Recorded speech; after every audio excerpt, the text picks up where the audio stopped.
case of Anupama Galadi. Some murder cases are so brutal and disturbing that they defy belief. Today, we're looking at a case from India that isn't even documented on Wikipedia. Yet what truly shocked people wasn't just the killing itself, but the horrifying way the body was disposed of afterward. The details are enough to send chills down your spine.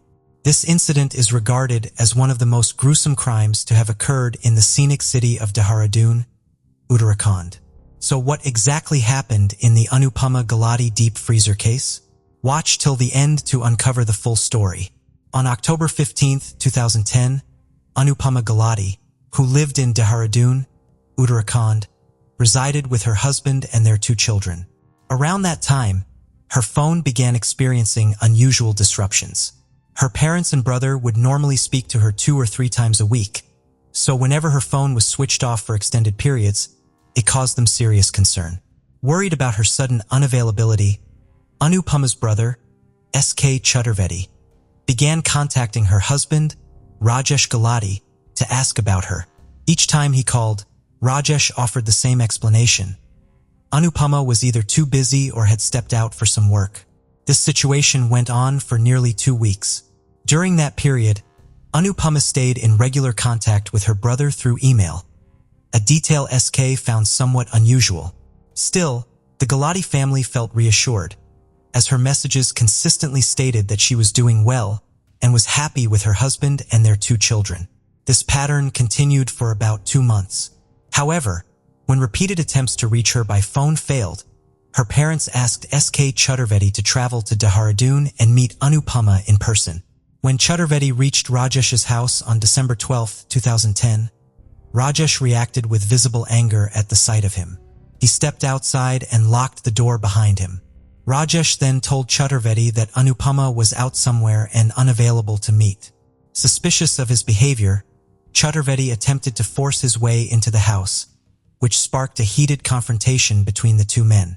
Despite the altercation, Rajesh refused to let him enter. Moreover, when Chaturvedi repeatedly questioned him about his sister's whereabouts, Rajesh failed to provide any clear or convincing explanation. After this, Anupama's brother went to a nearby police station and filed a missing person report for his sister, Anupama Galadi. He also informed the authorities that he had attempted to enter her house, but his brother-in-law had refused to let him inside. Finding the circumstances suspicious, a police team accompanied Chaturvedi to Rajesh Galadi's residence. When Rajesh saw the police arrive with him, he appeared visibly unsettled. The officers began asking routine questions about Anupama's whereabouts, but Rajesh avoided giving clear answers and instead attempted to mislead them. However, the police quickly saw through Rajesh's attempts to mislead them and decided to conduct a thorough search of the house. During the inspection, one officer noticed a locked room. When it was opened, nothing appeared unusual at first glance, except for a large standing freezer inside. Since such industrial freezers are usually found in big stores or restaurants, the officers found it highly suspicious. They questioned why Rajesh would need such a massive appliance for a small family household. Deciding to examine it further, the police opened the freezer. Inside, they discovered numerous small black packets. When one of the officers opened a packet, it contained pieces of human flesh. As they continued checking the others, the horror deepened. One of the packets held a human skull, leaving everyone at the scene stunned. After the gruesome discovery, Rajesh Galadi broke down in tears and confessed to the police that the remains found inside the freezer were parts of Anupama's body. Following his statement, the police immediately placed him under arrest. After completing the required formalities, Rajesh was produced before the local court, where officers secured a 5-day police remand for further investigation. According to Rajesh's statement, he met Anupama while studying at Delhi University, where he completed his master's degree in science before going on to become a software engineer. During their university years, the two grew very close, and their friendship gradually developed into a serious relationship. Initially, they kept their relationship hidden from their families. However, they eventually decided to marry, and both families approved of their union. In 1999, Rajesh and Anupama were married in a grand ceremony. After his marriage, Rajesh's career took off quickly, and he landed a job at a big company in the United States. Rajesh and Anupama moved to the US, where they were financially stable and even bought a house. However, Anupama wanted to work too, but Rajesh opposed it due to the visa requirements. This led to arguments between the couple, and Rajesh discovered that Anupama was developing a close friendship with his close friend. This further intensified the tensions in their marriage. In 2006, Anupama gave birth to twin children, which brought some harmony to the household. However, in 2007 to 2008, during the recession in America, Rajesh lost his job. He managed to sustain his family with his savings for a while, but eventually he had to sell his house and return to India with his family. The ongoing arguments between Rajesh and Anupama escalated into a physical altercation, prompting them to take the matter to the family court. The court subsequently ordered Rajesh to provide Anupama with a monthly maintenance to cover her expenses. Rajesh secured a job in a company located in Kolkata, which was distant from his hometown. During this time, Rajesh befriended a married woman in Kolkata, and their bond grew increasingly close. Eventually, they got married in a temple without informing anyone.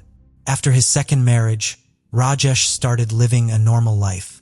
He interacted with Anupama in a regular way, went to work every day, and did not let anyone suspect anything about his second marriage.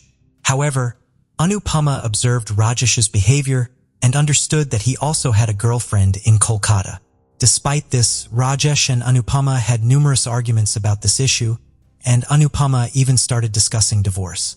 However, Rajesh managed to convince Anupama, and their divorce did not occur.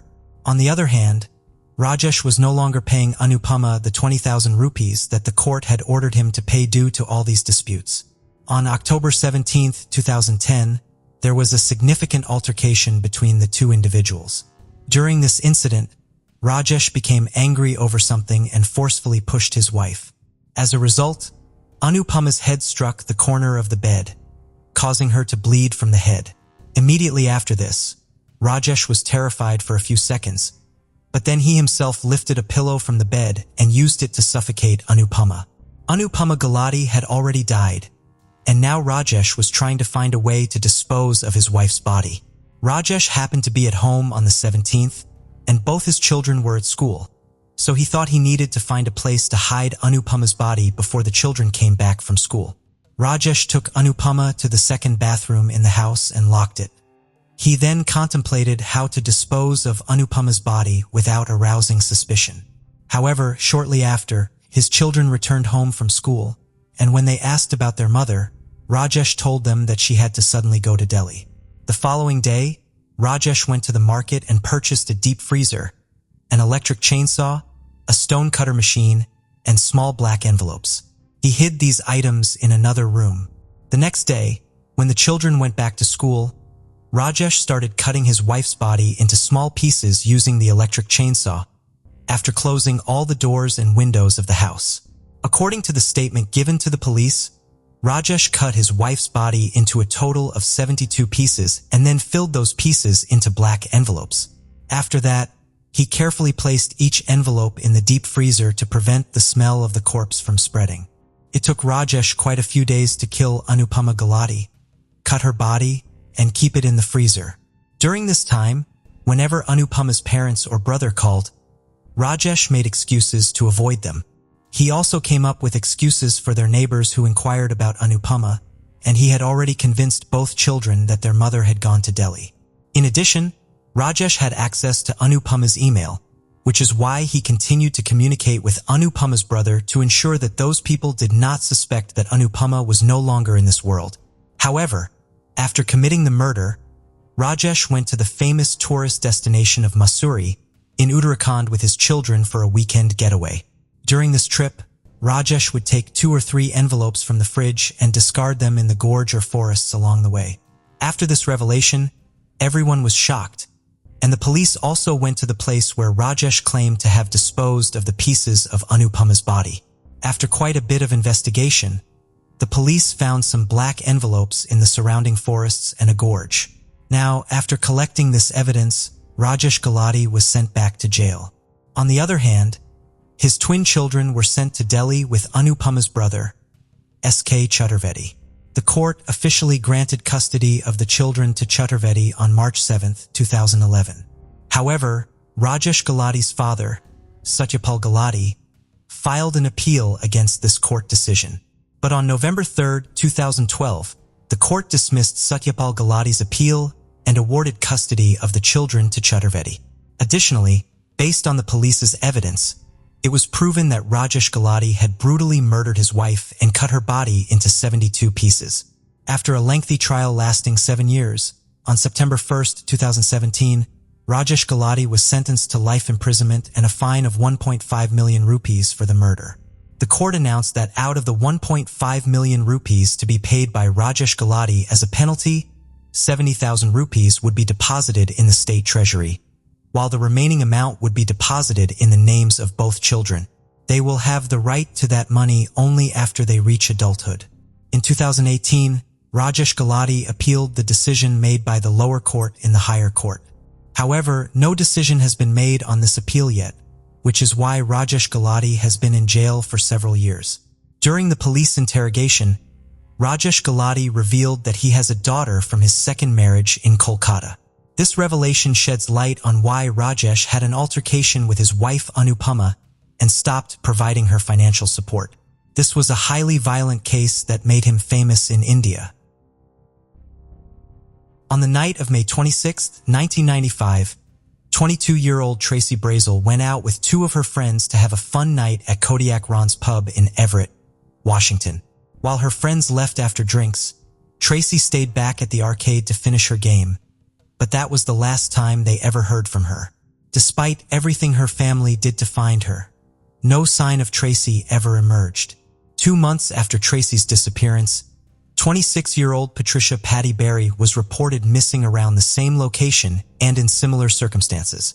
8 days later, her lifeless body was found in the woods, leaving her family devastated. What could have happened to Tracy Brazel and Patricia Berry? Were both events connected? Everett is the largest city in Snohomish County, Washington, with a population of over 110,000 people.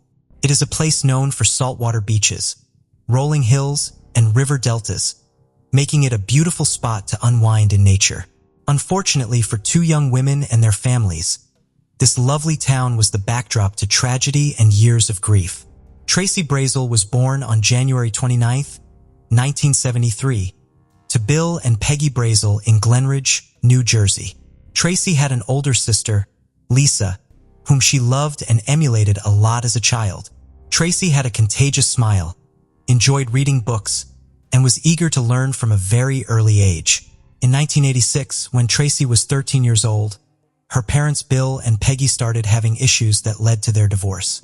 Peggy got custody of the girls and decided to move closer to her family in Snohomish County, Washington. They relocated when Tracy and Lisa were 16 and 19 years old, respectively. Bill loved his children and kept in touch with them at Snohomish, despite being separated from his wife and living in New Jersey. Tracy and Lisa continued their education in Snohomish County. Tracy wanted to go to cosmetology school, and even though she was still in her junior year, she worked hard to earn credits. At cosmetology school, Tracy's bright personality made her popular with her classmates, but her best friend was Alana, popularly called Lonnie. Once school was over, Tracy got a job at Great Clips Hair Salon at Mill Creek. At the time, she was already in her early 20s and living independently at Keeler's Corner Apartments in Linwood. Even though Tracy had moved out, she kept in touch with her mother and sister. She would call her mother every day and also called her sister frequently. She maintained her close relationship with Alana, often going out to lunch together. In May 1995, Tracy sent a letter to her family, revealing that she wanted to change certain things about her life. She also enclosed a picture of herself wearing a business suit. Soon after Lisa and Peggy got Tracy's letter, her father Bill visited from New Jersey to check on her. Bill observed that Tracy had chosen to dye her hair platinum blonde. He also learned she was encountering difficulties with a coworker at her workplace. Tracy was going increasingly discontent with the very place she once envisioned as her dream job. And these sudden changes in his daughter's behavior left Bill feeling unsettled. Peggy did not notice anything unusual at the time, She was busy preparing for an overseas vacation with her mother on May 25, 1995, before going to the airport for their trip.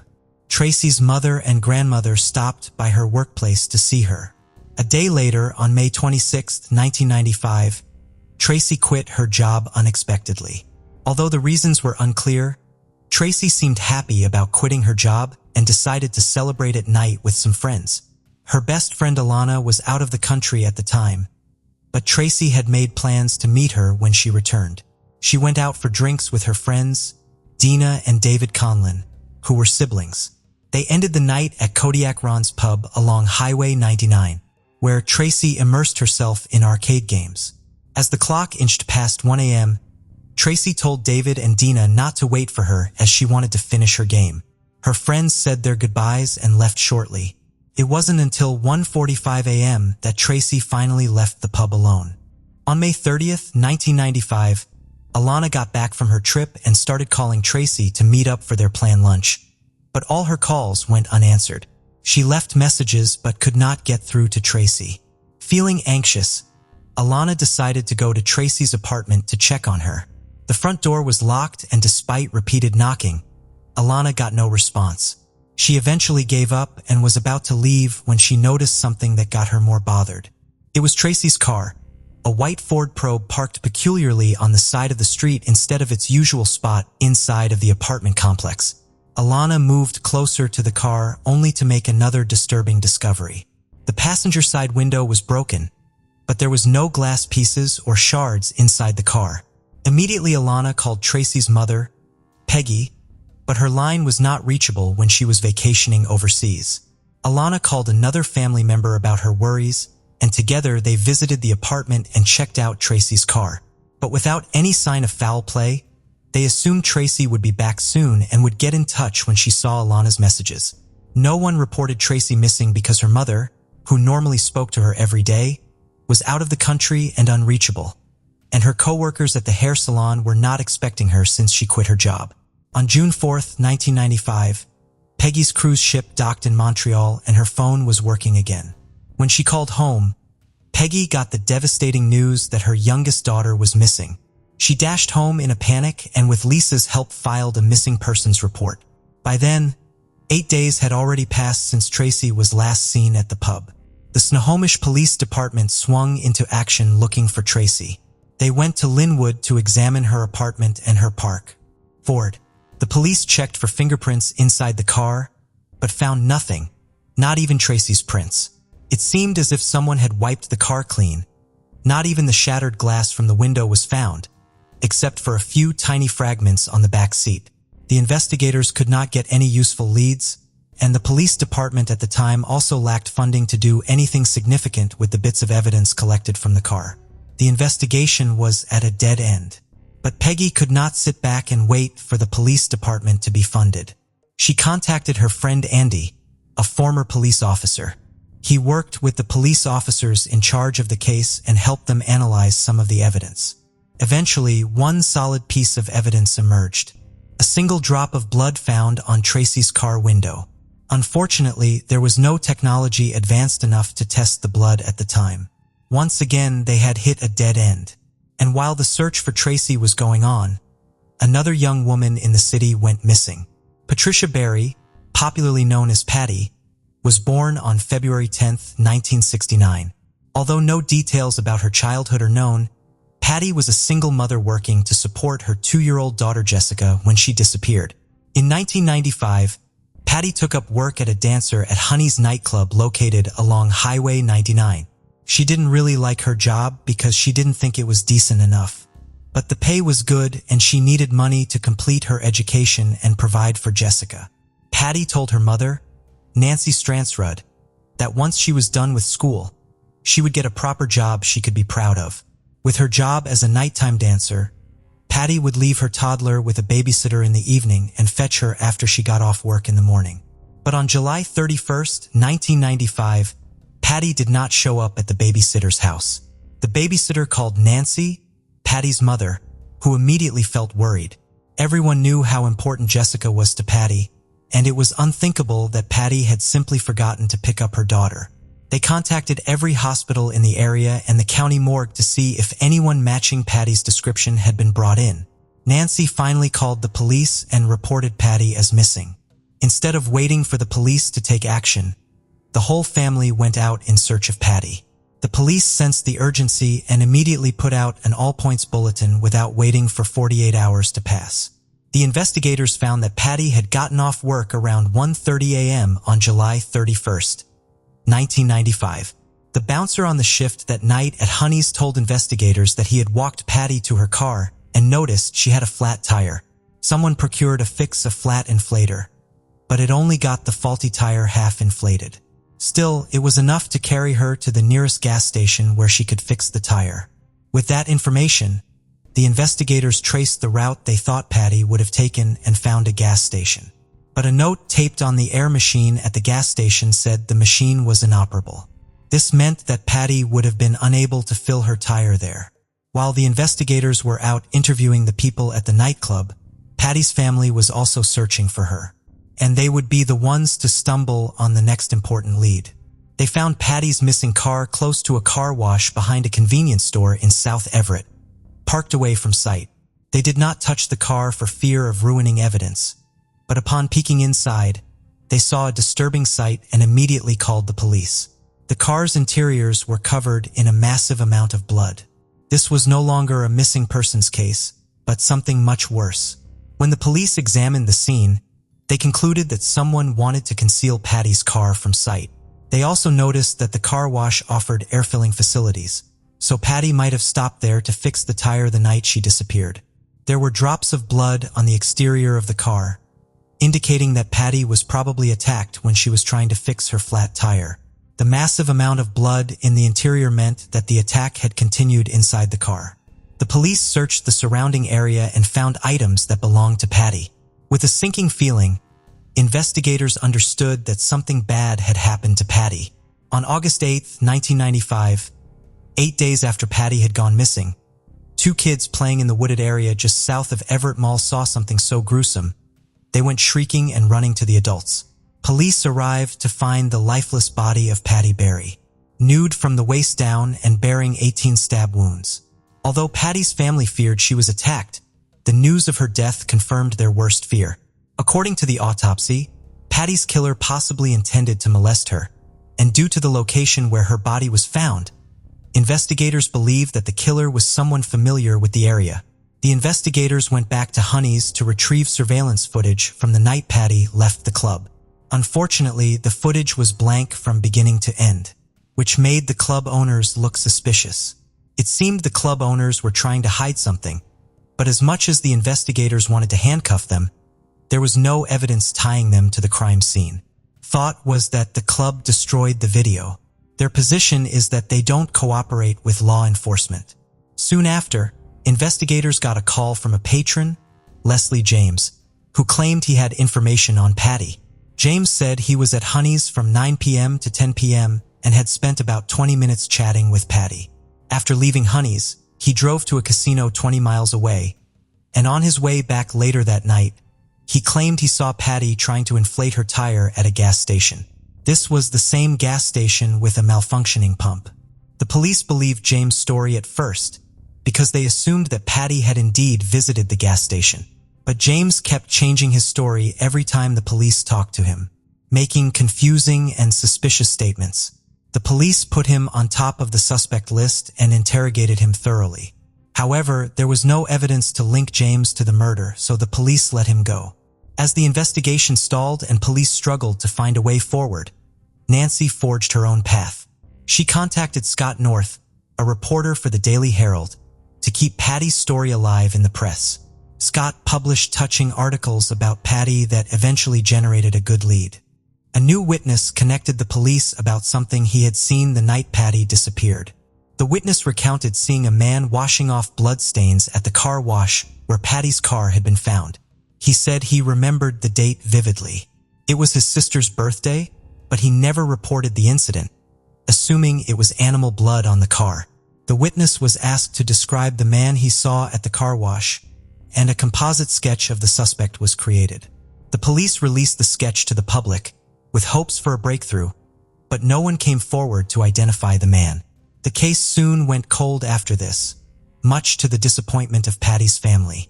Months turned into years, and almost a decade later, in February 2005, the case was reopened by Snohomish County cold case detectives Jim Scharf and David Heitzman. By that time, forensic technology had advanced enough to make something out of the evidence gathered in Patty's car. Investigators believe that the suspect attacked Patty at the car wash. They decided to focus on the steering wheel and set it to the Washington State Crime Lab for analysis. Most of the DNA on the wheel was Patty's, but one ray of hope shone through. Also present on the steering wheel was the DNA of an unidentified male. The newly extracted DNA profile was submitted, the Combined DNA Index System, and in 2008 it provided the long-awaited answer. Investigators zeroed in on a match with a known offender who was already in custody serving time. A repeat offender named Danny Giles. 40-year-old Danny Giles had a long list of offenses on police record, but his DNA was only recently submitted to COITUS after a conviction for indecent exposure. He was a registered molester who was convicted of attempted abuse. His entire adult life had been spent going in and out of prison, starting with an abuse conviction in 1987. Throughout Giles' time in jail, he refused to be managed by psychologists and never participated in any treatment. He was described as psychopathic and posed a threat to women. According to Giles' ex-fiancée, he derived pleasure in threatening her with a knife. One of Giles' cellmates revealed that Giles admired the serial killer Gary Ridgway, popularly known by the moniker Green River Killer, for the number of lives he had claimed. But even the DNA evidence and Giles' criminal history were insufficient to charge him for Patty's murder. The DNA evidence only confirmed that Giles had been present in Patty's car, not that he had taken her life. The investigators started to piece the puzzle together and build a case against Giles. They compared the composite sketch of the suspect to Giles and were astonished by the stark resemblance. They dug through records and discovered that Giles lived in the area where Patty's body had been dumped and was working for a local landscaping company at the time she was killed. But even with all this, they needed Giles to either confess to the crime or deny he was in Patty's car. Detective Jim Sharp researched Giles before meeting with him at the prison. He approached him as if seeking his help on Patty Barry's case, since Giles had lived and worked in the area. Giles said he had heard about Patty's death on TV, but didn't know anything else.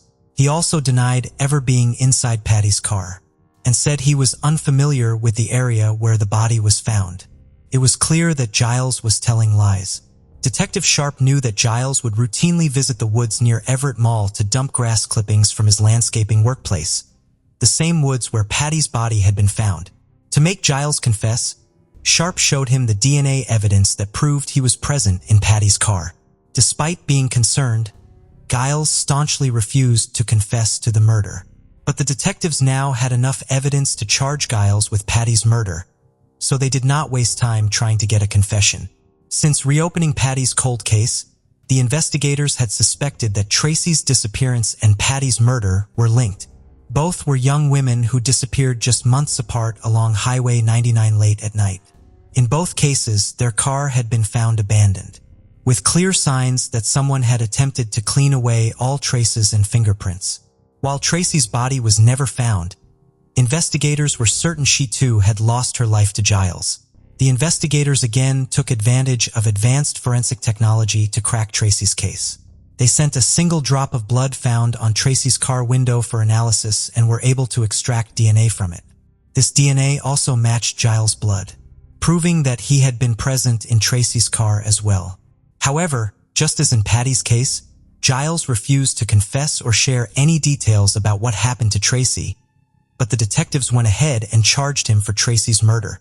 On November 14, 2012, Giles was charged with the murder of Patty Barry and put to trial in Snohomish County Superior Court. After years of pain and loss, Patty's family could finally hope to get justice. Giles was also charged with Tracy's murder, but the prosecutors faced the problem of convicting him without having found Tracy's body. Because of that, Tracy's case was dropped and Patty's case was pursued. After days of hearing, Snohomish County Superior Court, Judge Bruce Weiss found Giles guilty of first-degree murder and sentenced him to 47.5 years in prison. The sentencing brought great relief to Patty's family, especially her daughter, Jessica, who was then in her 20s. She said Giles was the reason she did not get to know her mother and demanded that he be taken away. Tracy's family tried to persuade Giles to divulge the location of Tracy's body, assuring him they had no interest in having him serve more time in jail. They only wanted to give their daughter a befitting burial. However, Giles remained silent all these years. Detective Sharp worked with a psychic in Tracy's case, who said Tracy was dead and her body was dumped in a shaft somewhere. Detective Sharp believed her body was somewhere near the area where her car was found, but the exact location continued to evade the police.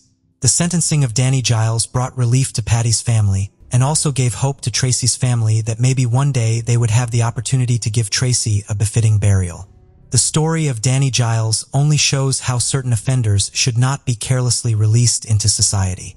Giles murdered Tracy and Patty during an 8-month period when he was on the run from authorities for second-degree theft. What do you think should be done to offenders like Giles? How best do you think they should be handled so they do not pose a threat to society? Heartbreaking case of Heather Elvis. Heather Elvis was born on June 30th, 1993 in Horry County, South Carolina to Terry and Debbie Elvis. She was described as a determined, vibrant, and free-spirited individual with a big personality. Heather enjoyed doing makeup and aspired to pursue it as a career. She was a talented, cheerful, and seemingly happy 20-year-old girl. Heather was very artistic and often shared her thoughts and interests on social media. She was known to be somewhat rebellious, living her life the way she wanted, without caring much about what others thought of her. After graduating from St. James High School in Malls Inlet in 2011, and eager to experience her independence, her parents allowed her to move into an apartment in Myrtle Beach with her best friend Brianna. To support herself while studying cosmetology, Heather had 2 part-time jobs, one at the House of Blues in North Myrtle Beach and the other at a Scottish-themed restaurant called the Tilted Kilt in Myrtle Beach.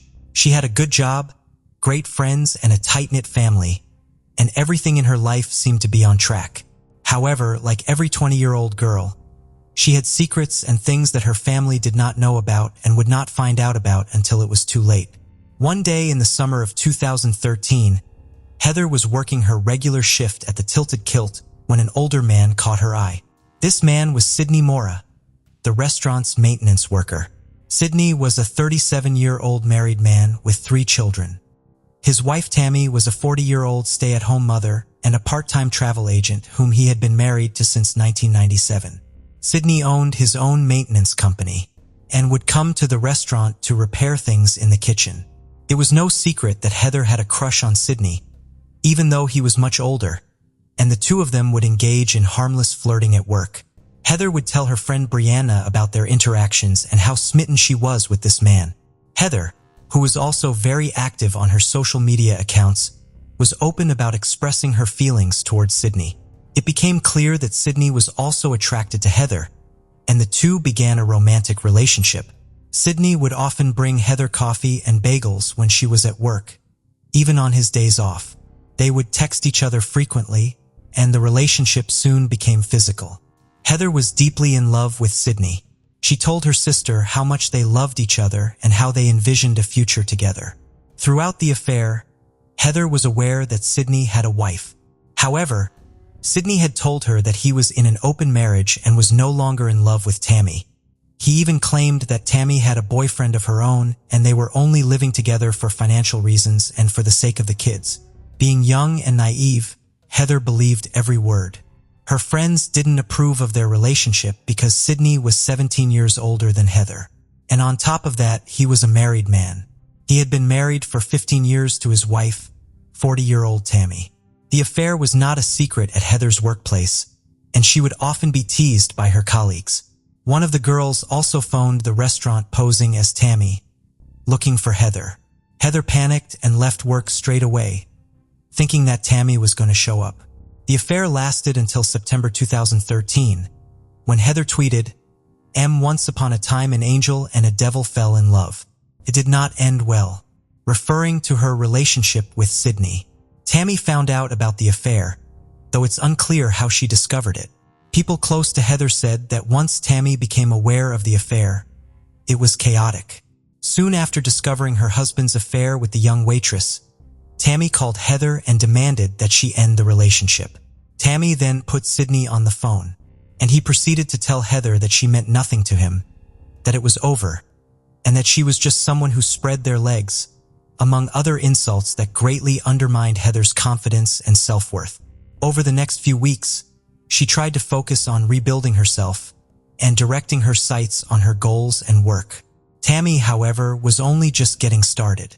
Tammy forced Sydney to get her name tattooed above his crotch. She would also handcuff him to the bed at night so that he could not sneak out. Over the next few weeks, continued to send nasty texts to Heather, and she even once called Heather 40 times in a single day.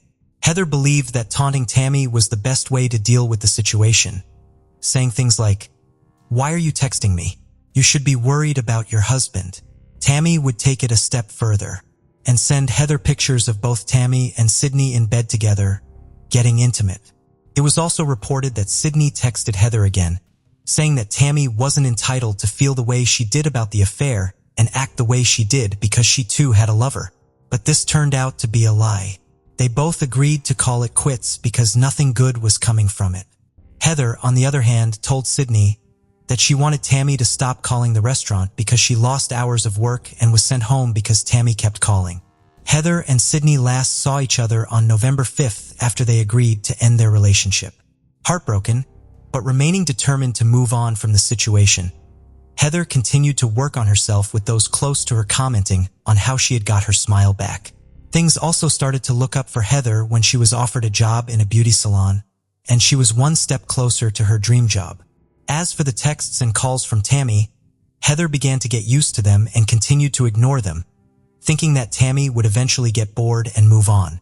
On November 19th, Sydney and Tammy decided to buy a brand new black Ford F-150 and drive to California with their children to visit Disneyland as a way to rekindle their romance, whereby the trip lasted 3 weeks.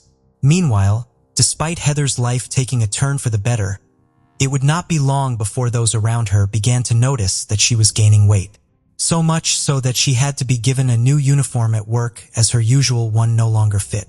Heather went from having a size A cup size on her bra to a size C cup, and she also went from a medium-sized skirt to a large. These are all changes that are typically associated with someone being pregnant. Finally, Heather took a test at work one day, and it came back invalid. It is not known for certain whether or not Heather was pregnant, but it was considered a very strong possibility given the changes in her physical appearance and the fact that she was known to be having a very intimate relationship with Sydney Moore. Her confidence was coming back, and she organized a date with a guy who was closer to her age that she'd been talking to for quite a while. Things were looking good for Heather. On December 17th, 2013, Heather went out on a date with Sheil Cavlin. They didn't have a specific plan, but wanted to spend some time getting to know each other better. They went out to eat and then drove around looking at Christmas lights, which Heather loved doing during the holidays. Steven then took Heather to Inlet Mall and taught her how to drive his stick-shift truck. He even took a picture of her trying to drive his car. Heather sent this picture to her best friend, Brianna, and her dad, Terry, who she lived with. The date started at 10 p.m. and ended around 1 a.m. when Steven dropped Heather off at her apartment. They made plans to meet again the next day for a second date. Regrettably, this marked the last time Heather Elvis was seen. Shortly after returning to her apartment, she received an unexpected call from Sydney Moore, with whom she hadn't been in touch for weeks. During the 4-minute conversation from a payphone, Sydney apologized to Heather, professed his love for her, and revealed that he had left Tammy to be with her. At 1:44 a.m., Heather called her roommate, Brianna, who was away visiting relatives in a distressed state. She informed Brianna about Sydney's confession of love. Sydney initially denied this call until evidence from CCTV footage proved otherwise. Brianna advised Heather to carefully consider the situation and not jeopardize the progress she had made. Heather mentioned she would reflect on it, do some online research, and then try to sleep, although she found it difficult to rest that night. At 2:29 a.m., Heather attempted to contact the number Sydney had called multiple times before, but no one answered. At 3:16 a.m., Heather tried calling Sydney's cell phone, once again with no response. Heather persisted and dialed Sydney's cell phone again, managing to connect this time. The conversation lasted just over 4 minutes, though its content remains unknown. Following the call, Heather drove to Peachtree Boat Landing, a location merely 3 miles away from Sydney and Tammy's residence. Sydney initially denied this call, only admitting to it when presented with Heather's phone records by the police. He claimed to have spoken to her, directing her to cease contacting him. Heather reached Peachtree Boat Landing at 3:38 a.m. and attempted to contact Sydney several times, but received no response. 2 CCTV cameras recorded a vehicle resembling Sydney and Tammy's, moving from their residence towards Peachtree Boat Landing the next evening. Heather's green Dodge Intrepid was discovered parked at Peachtree Landing on the Wackamore River by a local officer. The authorities questioned Heather's father, Terry, as the vehicle was registered under his name. Upon inspecting the car, they noticed that Heather's keys, ID, purse and phone were missing. Terry was permitted to take the car back home. Despite Terry's repeated attempts to reach Heather, his calls went unanswered. When the police visited Heather's apartment, she was not present and she did not report to work. The search for the missing Heather Elvis had commenced.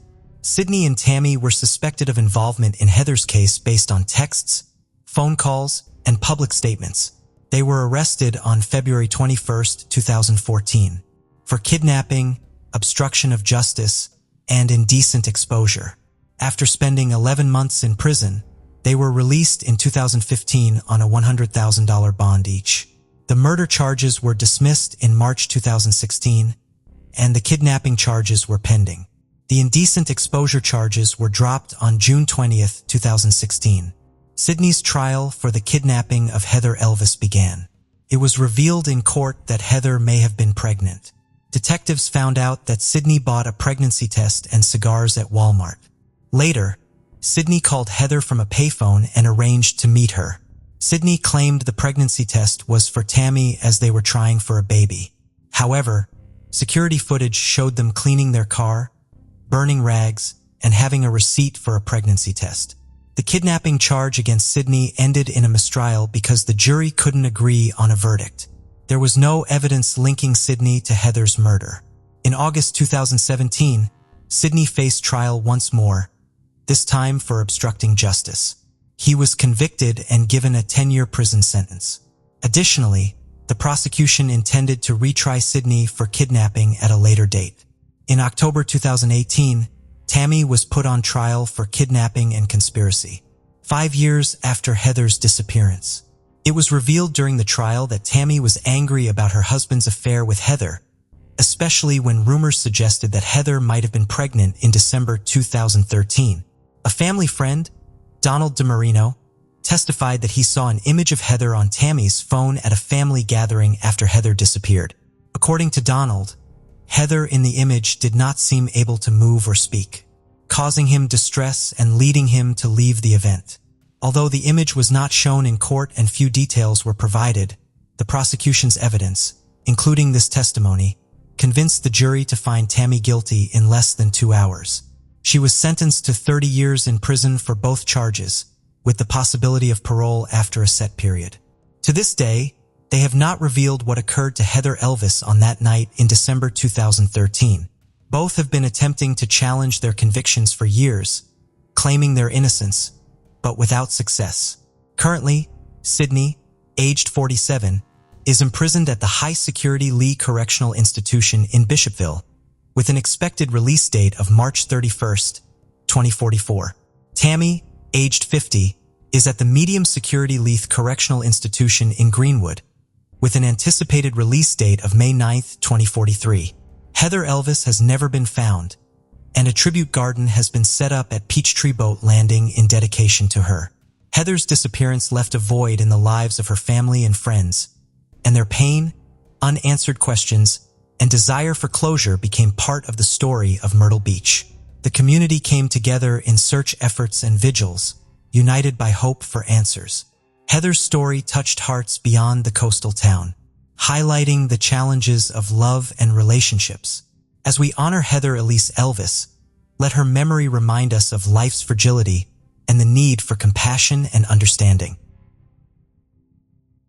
Now we are looking at the disturbing case of the murders of the Pettit family. Formerly known as New Cheshire Parish, Cheshire is a town in New Haven County, Connecticut, United States. With a population of over 28,000, this captivating town seamlessly blends history and modern charm. Like many Connecticut towns, Cheshire originated as a farming and light manufacturing community. However, beneath this peaceful facade, Cheshire became the unfortunate site of a chilling and infamous crime that shook the community to its core. Jennifer and William first met in 1985 when she was a new oncology nurse and he was a medical student at the University of Pittsburgh. They fell in love and got married the same year. Jennifer's passion for helping others eventually led her to become the co-director of the health center at Cheshire Academy. William, on the other hand, became an endocrinologist. Fast forward to 2007, Jennifer and William led a seemingly idyllic life. They resided in a comfortable two-story home in Cheshire, Connecticut with their two children, 17-year-old Haley and 11-year-old Michaela. Despite being a middle-class family, they enjoyed a peaceful life in the affluent suburb. Haley, the couple's eldest daughter, was a remarkable young woman who excelled both academically and athletically.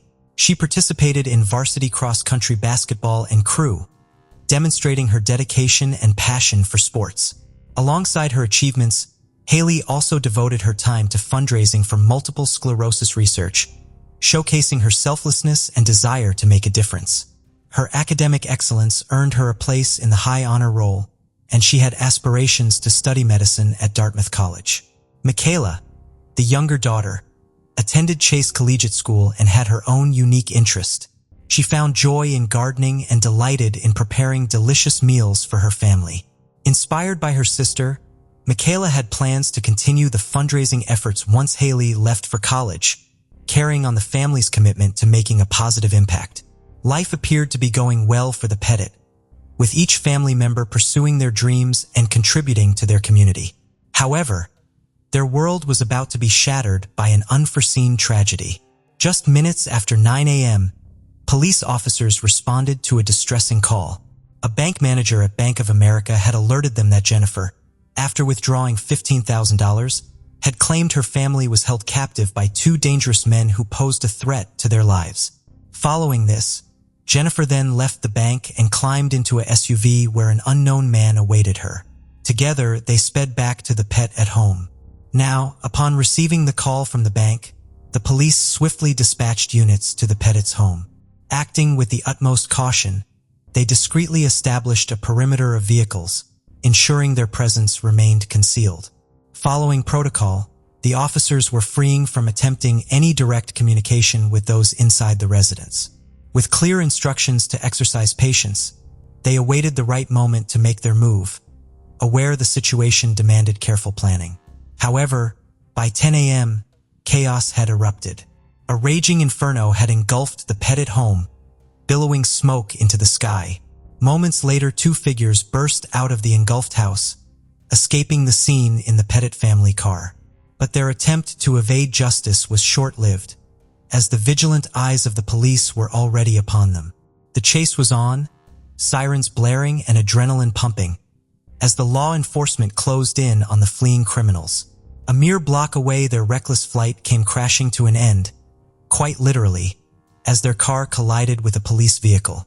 The two men were arrested as Joshua Komischarvisky and Stephen Hayes. The officers couldn't help but notice the lingering scent of gasoline that clung to Hayes. During the subsequent interrogation that followed, both Joshua and Hayes confessed to unspeakable crimes that had taken place that day. Piecing together the information extracted from the two men, the police constructed a timeline of events. It all began on the evening of July 22, 2007, around 7:30 p.m., when Jennifer and her youngest daughter, Michaela, embarked on a routine grocery shopping trip to the local Stop and Shop. Little did they know that their every move was being closely observed by a lurking figure. That figure was Joshua. On the notes to Jennifer and Michaela, Joshua had taken a keen interest in them and trailed behind, carefully shadowing their steps. As the unsuspecting mother and daughter made their way back home, He followed them and carefully noted their address. Intrigued by the sight of the Pettits inviting residents, Joshua saw an opportunity to fulfill his criminal desires. The thought of burglarizing their seemingly perfect home enticed him, and he resolved to do just that. Meanwhile, inside the Pettits' home, life carried on as usual. Each family member went about their respective activities, completely unaware of the impending danger creeping ever closer. The peaceful atmosphere masked the impending storm that was about to ravage their lives. As the night wore on, the family went to sleep. At 3 a.m., Joshua and Hayes sent into motion the plan to burgle the Pettit family's home. The two men took advantage of an unlocked door and stealthily entered the house. Inside, William, who had dozed off while reading in the sunroom, became the first target of their assault. Joshua seized a nearby baseball bat and unleashed a vicious barrage of blows upon William, abruptly jolting him awake and plunging him into a state of shock and disbelief. Having subdued William, the assailants went down the basement, dragging him along, his body stained with blood. With calculated precision, they tightly secured his wrist and ankles with plastic zip ties, ensuring his immobilization, and then fastened him to a pipe. Perhaps to make William comfortable, they propped him up on some pillows. Meanwhile, upstairs in the bedrooms, William's wife and his daughters were oblivious to the unfolding nightmare. Haley was taken by surprise when Joshua and Hayes barged into her room. Michaela, on the other hand, was with her mother, where she had fallen asleep reading Harry Potter. The intruders wasted no time, swiftly covering Jennifer, Michaela, and Haley's faces with pillowcases, tying their bound wrists and ankles to the bedpost. The captors ensured their captives were helpless. With the family subdued, Joshua and Hayes proceeded with their mission. As the hours ticked by, the two men searched every corner of the house, hoping to stumble upon a treasure trove. However, their efforts proved fruitless, leaving them increasingly frustrated and unsatisfied. The disappointment etched on their faces was palpable, as they realized their mission was not yielding the riches they had anticipated. Joshua and Hayes, in their relentless search for valuables, soon made a discovery. The Pettits had a substantial sum of money in their checking account, estimated to be between $30,000 and $40,000. The prospect of obtaining a portion of this fortune, specifically $15,000, ignited a spark of desperation in their minds. Recognizing that they required Jennifer's cooperation, they devised a plan to coerce her into assisting them to get the money. Joshua and Hayes soon revealed their intentions to Jennifer. As the clock struck 9 a.m., Hayes and Jennifer stepped out of the house and entered the family's SUV, their destination, a nearby Bank of America. Joshua remained behind to keep a watchful eye on the rest of the captive family members. At the bank, Hayes decided to remain in the car while he told Jennifer to enter the building to make the withdrawal. Jennifer obeyed. She made her way inside the bank, and as she approached the bank teller, she calmly requested a withdrawal of $15,000. However, in a desperate bid for salvation, Jennifer seized the moment to reveal the truth. She disclosed that her family was being held captive by two dangerous men who were threatening their lives. The bank teller, taken aback by Jennifer's shocking revelation, immediately sprang into action. With a blend of concern and urgency, the teller discreetly alerted the bank manager about the situation while engaging Jennifer in conversation. It was at this point that the bank manager, realizing the gravity of the matter, immediately dialed 911 and relayed the chilling details to the dispatcher. With the cash in hand, Jennifer hurriedly left the bank and walked to where Hayes was waiting for her in the vehicle. Together, they made their way out of the area. At some point, Hayes acquired gasoline from a gas station, using 2 containers he got from the Pettit residence. Amid these events, the situation inside the Pettit home took a distressing turn. During Hayes and Jennifer's absence at the bank, Joshua committed an unspeakable act. He subjected Michaela to a horrifying abuse that defied all decency. Shockingly, he documented the whole thing on his cell phone. And so, when Hayes and Jennifer returned from the bank, Joshua confessed his heinous act against Michaela to Hayes. As a sick form of retribution for what had been done to Michaela, Joshua urged Hayes to take advantage of Jennifer. This horrifying request aimed to inflict further suffering and humiliation upon the Pettits. As the distressing events unfolded, William, bound and helpless in the basement, could hear his wife being violated. Filled with anguish and desperation, he summoned all his strength and shouted. His voice echoed through the house, pleading for the torment to cease. In a flurry of chaotic events, multiple incidents unfolded, while the police maintained the position outside the Pettit's home. William managed to cut himself loose and make a daring escape through the basement window. Meanwhile, as Hayes continued his despicable acts upon Jennifer, Joshua ventured into the basement to check on William, only to discover his absence. In a chilling turn, Hayes, driven by panic, strangled Jennifer to silence her cries. With their deeds complete, Hayes and Joshua took things a step further. They poured gasoline on Jennifer's lifeless body and in parts of the house. Shockingly, they extended their cruelty to the innocent Michaela and Haley, who remained bound and helpless with pillowcases covering their faces. The men doused them with gasoline. Following this, one of the men lit a match, igniting a fire. They made their way out of the house. Meanwhile, William, after escaping from the house, went to seek help from a neighbor. The neighbor was shocked by William's battered appearance and his urgent plea. "The girls are in the house." Despite the swift response from firefighters, it was too late. The house had been badly affected by the fire. Haley and Michaela had succumbed to the deadly smoke before any rescue could reach them. It was discovered that Haley had managed to break free from her restraints and attempted to flee, only to die from the smoke at the top of the staircase. The severe burns on her feet revealed how close she came to escaping the inferno. Tragically, Michaela's lifeless body was discovered still bound to the bed. The home invasion had lasted 7 hours, and William, the only survivor, was left to bear the weight of the grief and loss that shattered his once vibrant family. Now, despite both Joshua's and Hayes' confessions, each man pointed fingers at the other, trying to shift the blame and paint themselves as mere pawns in a diabolical scheme. As investigators delved into the backgrounds of the perpetrators, a dark and troubled path emerged. The life of Hayes in particular was marked by a long list of criminal activities. His journey into delinquency began during his adolescence when he started experimenting with vices like drinking and smoking. At the tender age of 16, he faced his first arrest, and from there, his encounters with the law became alarmingly frequent. By the time the Cheshire murders occurred, Hayes, who was 44 years old, had been in and out of jail or prison on 26 occasions. While many of his offenses seemed minor, they painted a picture of a man who thrived on illicit activities. When he wasn't engaged in theft or serving time for his crimes, he found employment in various restaurants. Just 2 years before the Cheshire murders, he's found himself behind bars once again, this time for smashing a car window with a rock and stealing a woman's purse. He was eventually paroled in 2006 and sent to Silliman Halfway House, where his path intertwined with that of Joshua, setting the stage for the fateful events that would forever haunt the town of Cheshire. Following this, investigators focused on Joshua's background. Joshua's early life began with his adoption at birth by Benedict Karmachewski, an electrician, and his mother, Jude Karmashevsky, a school librarian. However, even from a young age, there were signs of inner turmoil.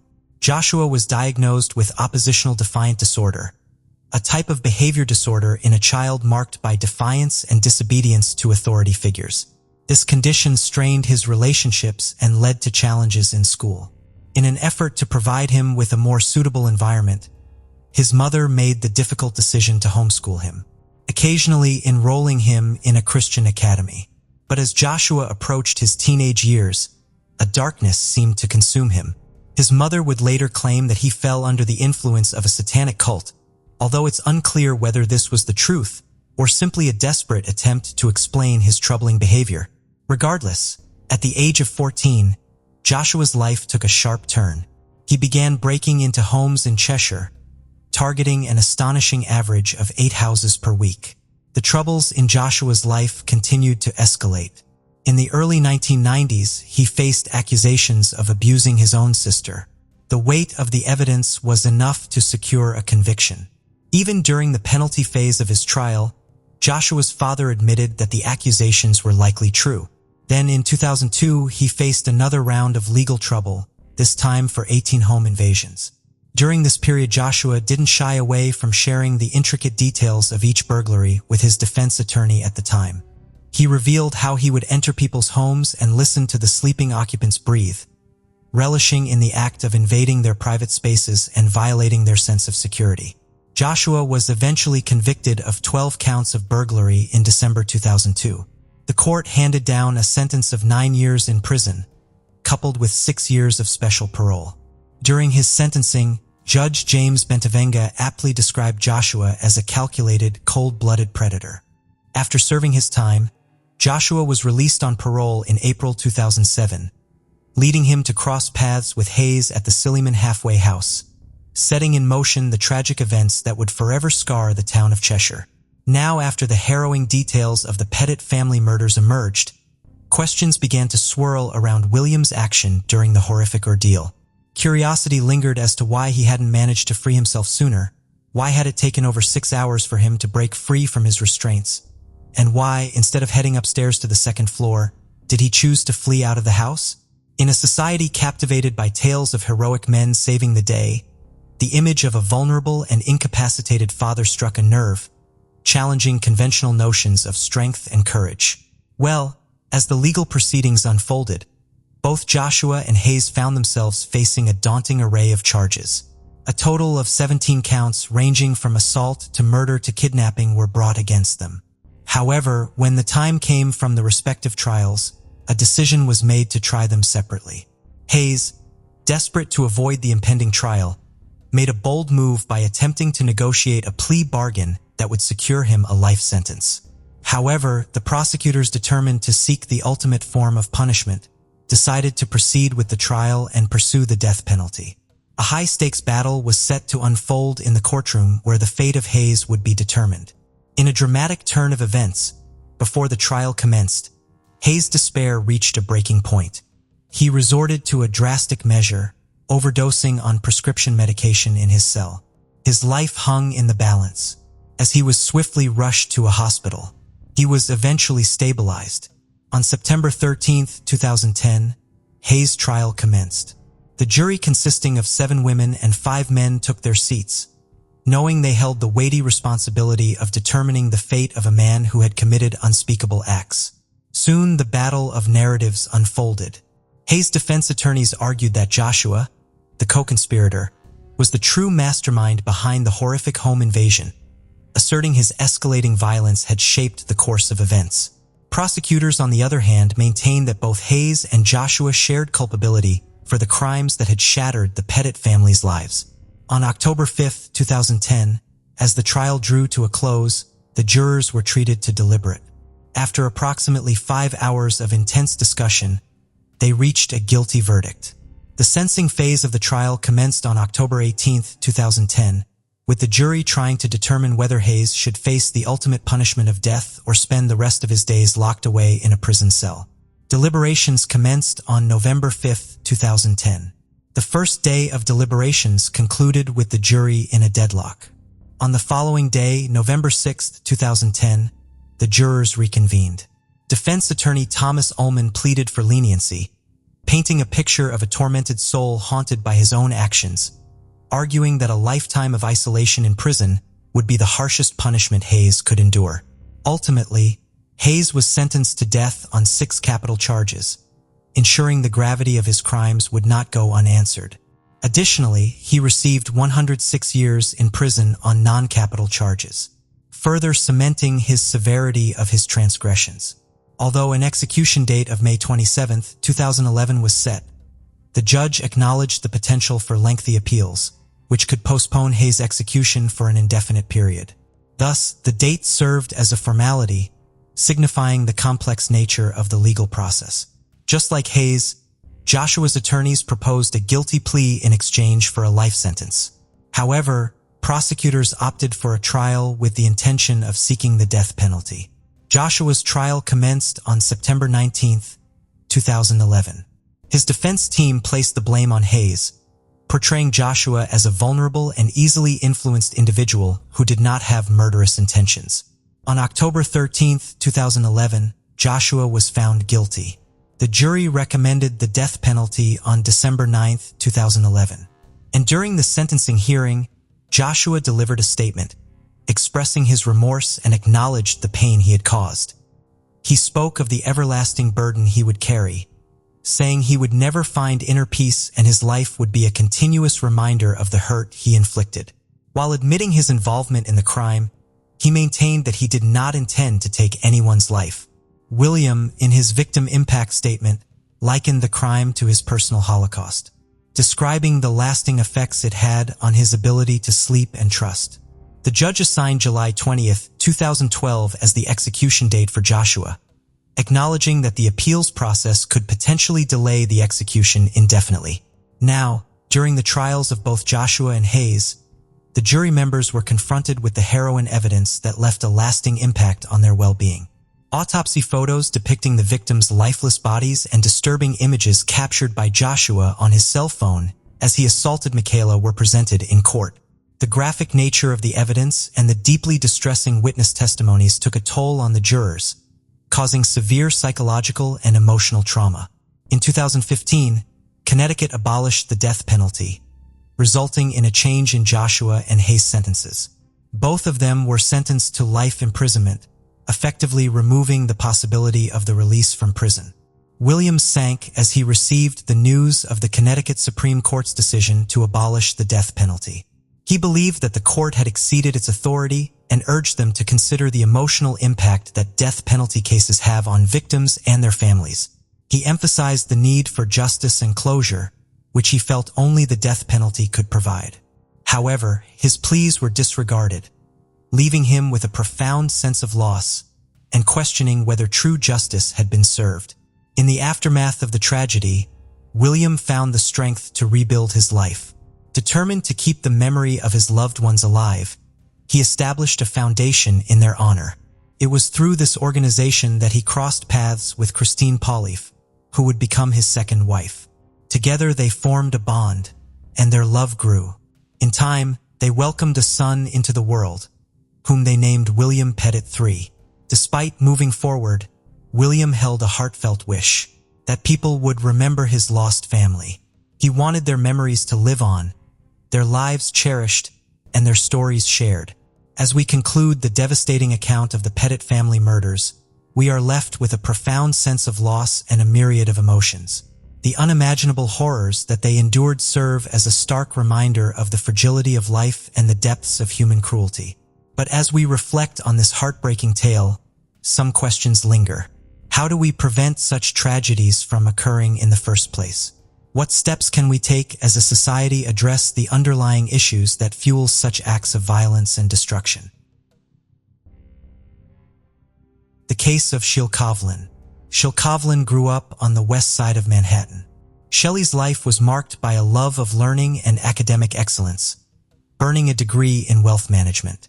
This degree opened the door to a successful career in Swiss banking. Sheil's career flourished, and she became skilled at managing multi-million-dollar portfolios for her clients. However, despite her professional success and financial security, Sheil felt unfulfilled. She longed to start a family of her own and become a mother. In an effort to change her circumstances, Sheil attended a Jewish singles event in February 1998, where she met a 26-year-old man named Rod Cavlin, who also worked in the banking sector. Sheil and Rod were a young couple with many similar interests and ambitions. Their relationship developed quickly despite their significant age difference. They spent all their time together and then decided to get married, feeling that everything was just right. Some people thought they were rushing into marriage, but for Sheil and Rod, it was perfect. They had 2 beautiful children, a boy and a girl, and their family was complete. However, their happy life was shattered on New Year's Eve 2009 when she died in a tragic accident. At first, the police thought it was just a freak accident. On December 30th, 2009, 2 police officers were finishing their night shift at a Manhattan police station. They received an emergency call from Rod Cavlin, Sheil's husband, who had called in a panic to report that he had found Sheil in her bathtub, submerged in blood, and that she was dead. He followed the police's instructions to pull her out of the water and attempt to resuscitate her. However, it soon became clear that his efforts to save her life would not be successful. As Sheil's body was cold and motionless, Rod Coughlin covered her with a blanket and waited for the police to arrive. Police quickly arrived and investigated the scene. Upon arrival, they assessed the situation and blocked off at downtown Manhattan Street. Initially, officers suspected that Sheil's death may have been a suicide. Inside the apartment, the police found scattered children's toys. Proceeding to the bathroom, they discovered the child wrapped in a blanket by her husband. The bloody water in the tub and the wet floor indicated that Rod Coughlin had recently pulled the body from the water. A bleeding wound on the back of Sheil's head was visible. Police found a torn hinge on the cabinet in the bathroom where Sheil died, suggesting she fell after losing her grip on the doorknob. Experts concluded there was no forced entry after checking around the house. The detective working the case decided to talk to the family members. During the interview, it was discovered that Sheil and Rod Coughlin's 9-year-old daughter was the first to discover her mother's body.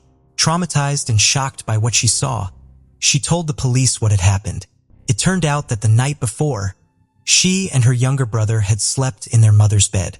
Waking up in the middle of the night and realizing that her mother was not there, she went looking for her and stumbled upon the horrifying scene in the bathroom.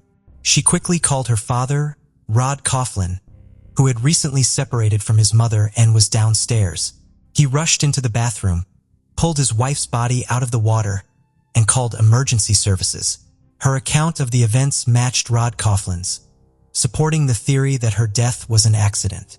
The police informed Sheil's family of the tragic event, leaving everyone in shock.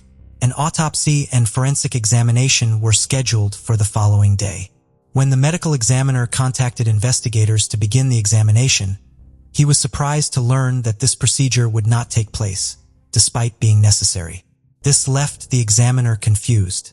It was later discovered that a rabbi from Sheil's synagogue had intervened. The rabbi contacted an organization responsible for burying Orthodox Jews, who then asked the police for permission to enter the scene in accordance with the family's religious rites.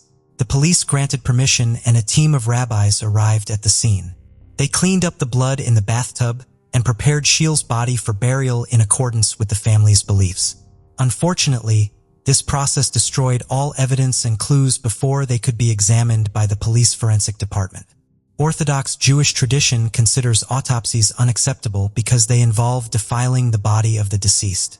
The rabbi quickly stepped in to support Sheil's grieving family, who were grateful for the rabbi's help.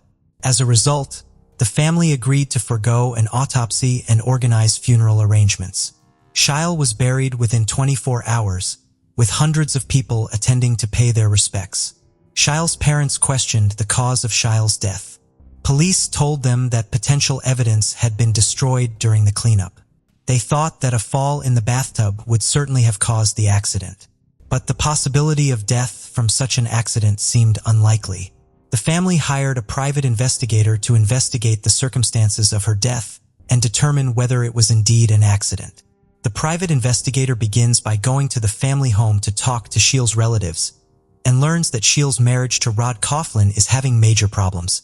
Their marriage began to fall apart after their 10th wedding anniversary in 2008. Rod Coughlin frequently changed jobs and developed a gambling addiction, spending a lot of money on gambling. Sheil felt neglected because Rod Coughlin spent a lot of time playing video games. Sheil was also frustrated by the amount of money Rod Coughlin's family spent on his frequent trips, and he was unfaithful to her. Sheil, after discovering his email cheating, she decided to end their marriage and began the process of getting a religious divorce. However, the formal divorce process will take some time to complete. Although they are separated and experiencing strain in their relationship, they has tried to maintain their relationship for the sake of their children. Despite this effort, conflicts and disagreements between Sheil and Rod Coughlin continue to arise. Sheil had recently confided in her loved ones about her grievances with Rod Coughlin, characterizing him as aggressive and hot-tempered. She felt uneasy and monitored. The private detective suspected that Rod Coughlin might have been involved in his wife, Sheil's death due to the complexities in their marital life. To investigate further, the detective aimed to determine if a crime had occurred at the scene where Sheil's body was found. He planned to inspect her apartment, but the door was sealed, requiring him to obtain a court order to gain access. Upon arriving at the scene with New York police officers, the detective attempted to unlock the door with a provided key, but it wouldn't budge. Just then, Rod Coughlin appeared from his apartment, claiming he had heard a noise and came to investigate. When questioned by the police and the detective, Rod Coughlin took the key and easily opened the door. This raised suspicions. Had Rod Coughlin genuinely heard a noise? Or was he deliberately keeping an eye on the situation? The detective searched the apartment for evidence of murder. Sheil's family said she was home on December 31st, but her phone was missing. A phone charger was found, but not the phone that he paid particular attention to the hinges, which investigators believed she had ripped off during a fall. The more he examined them, the more he suspected that, with Sheil's strength, ripping off hinges that were firmly attached to the cabinet was impossible. The detective discussed his findings with the police, trying to convince them that Sheil's death was not an accident, but a murder. However, the police remained unconvinced, citing a lack of evidence. Therefore, they decided to perform an autopsy to conclusively determine the cause of death. This decision caused a difficult debate with Sheil's family. The exhumation took place 2 weeks after Sheil had been buried. Her loved ones were deeply distressed by the decision.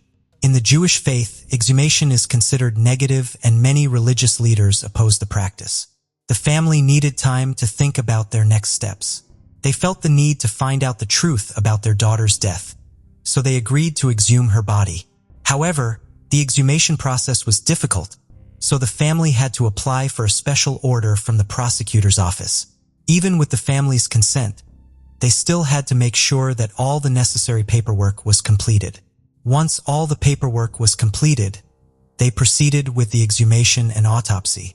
The autopsy results showed that Sheil did not die from a fall, but from strangulation, which caused her to suffocate and break her neck. The official cause of Sheil's death was revised, and it was no longer considered an accident. Instead, it was officially ruled a murder. The detective's suspicions and efforts were vindicated. The autopsy results were instrumental in prompting the New York Police Department to reopen the investigation into Sheil's death. Detectives began scrutinizing new evidence, including phone records and bank statements. They also interviewed everyone who had interacted with Rod Coughlin and Sheil. The attorney shared information about Rod Coughlin and Sheil during the first divorce hearing in May 2009. Rod Coughlin claimed that he could not afford the money because he was unemployed, but the judge said that he had to give up gambling and electronics. In court, Rod Coughlin's true nature was exposed, and he continued to criticize Sheil, making false accusations about her lifestyle, finances, and behavior toward their son. He even called Sheil's workplace to defame her. In the subsequent divorce hearing on July 7, 2009, the court banned Rod Coughlin from spending time alone with the children, a ban that remained in place even after Sheil's death.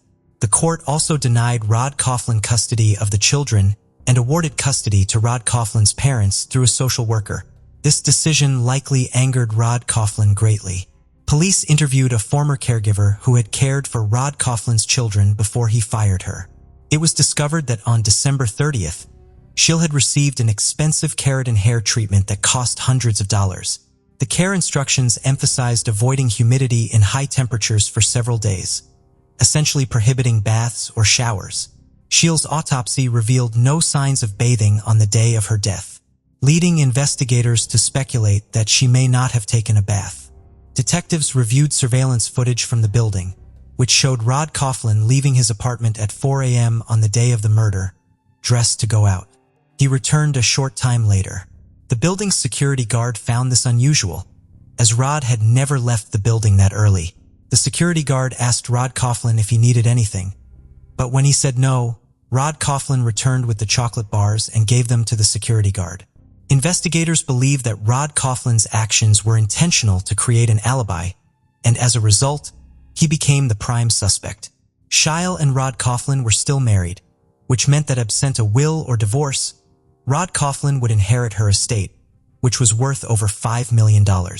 Additionally, on December 31st, 2009, Sheil scheduled a meeting with her attorney to update her will and remove Rod Coughlin from the list of beneficiaries, which posed a significant threat to Rod Coughlin's rights and provided a clear motive for the crime.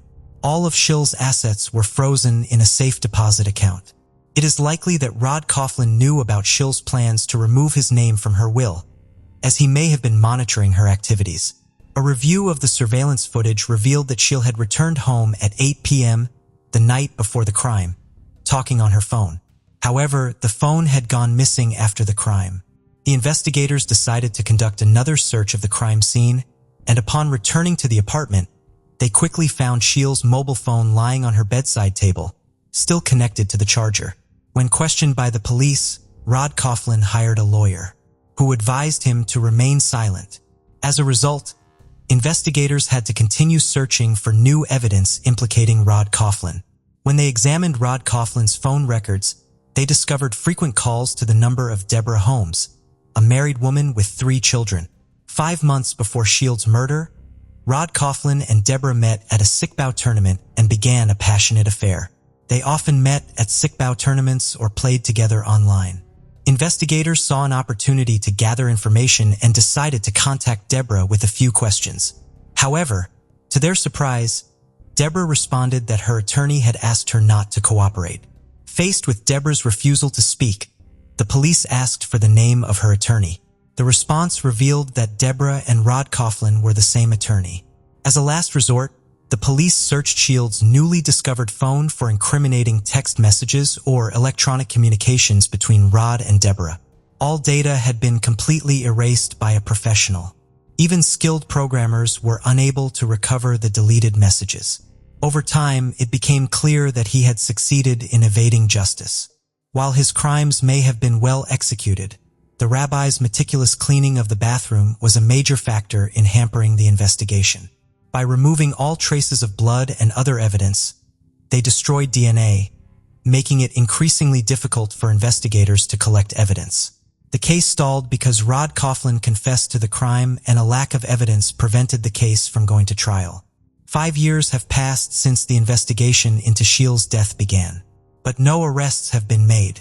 Police have searched for clues and evidence of Rod Coughlin's involvement in Sheil's death for years, but to no avail. However, the case took a turn when Rod Coughlin's mistress, Deborah, came forward. She contacted the police, and they invited her to the station for questioning. Deborah had recently broken up with Rod Coughlin, which prompted her to contact the police. She shared information with the police that Rod Coughlin had conspired to gain custody of the children, but because he was a suspect in Sheil's death and did not have custody of the children, he could not access the money Sheil left behind. Rod Coughlin hatched a sinister plan to get his hands on Sheil's fortune. Rod Coughlin planned to manipulate his 15-year-old daughter into falsely accusing her grandfather, Rod Coughlin's father, of assaulting her. This would result in the grandfather being imprisoned and losing custody of his granddaughter, and Rod Coughlin would give his daughter a large sum of money upon completion of the mission. Meanwhile, Rod Coughlin had been secretly withdrawing funds from the only account he had access to, which was meant for his children's education. His parents discovered that he was misusing the money and were extremely unhappy with his lack of concern for his children's well-being. This led to a heated dispute between Rod Coughlin and his parents. Rod Coughlin's anger towards his parents escalated to the point where he considered harming them. In 2012, he confided in his lover, Deborah, about his plan to have his daughter poison his parents' tea with rat poison. He believed that since his daughter was a minor, she would receive a lighter sentence if caught. Following this, Rod Coughlin came up with several other schemes.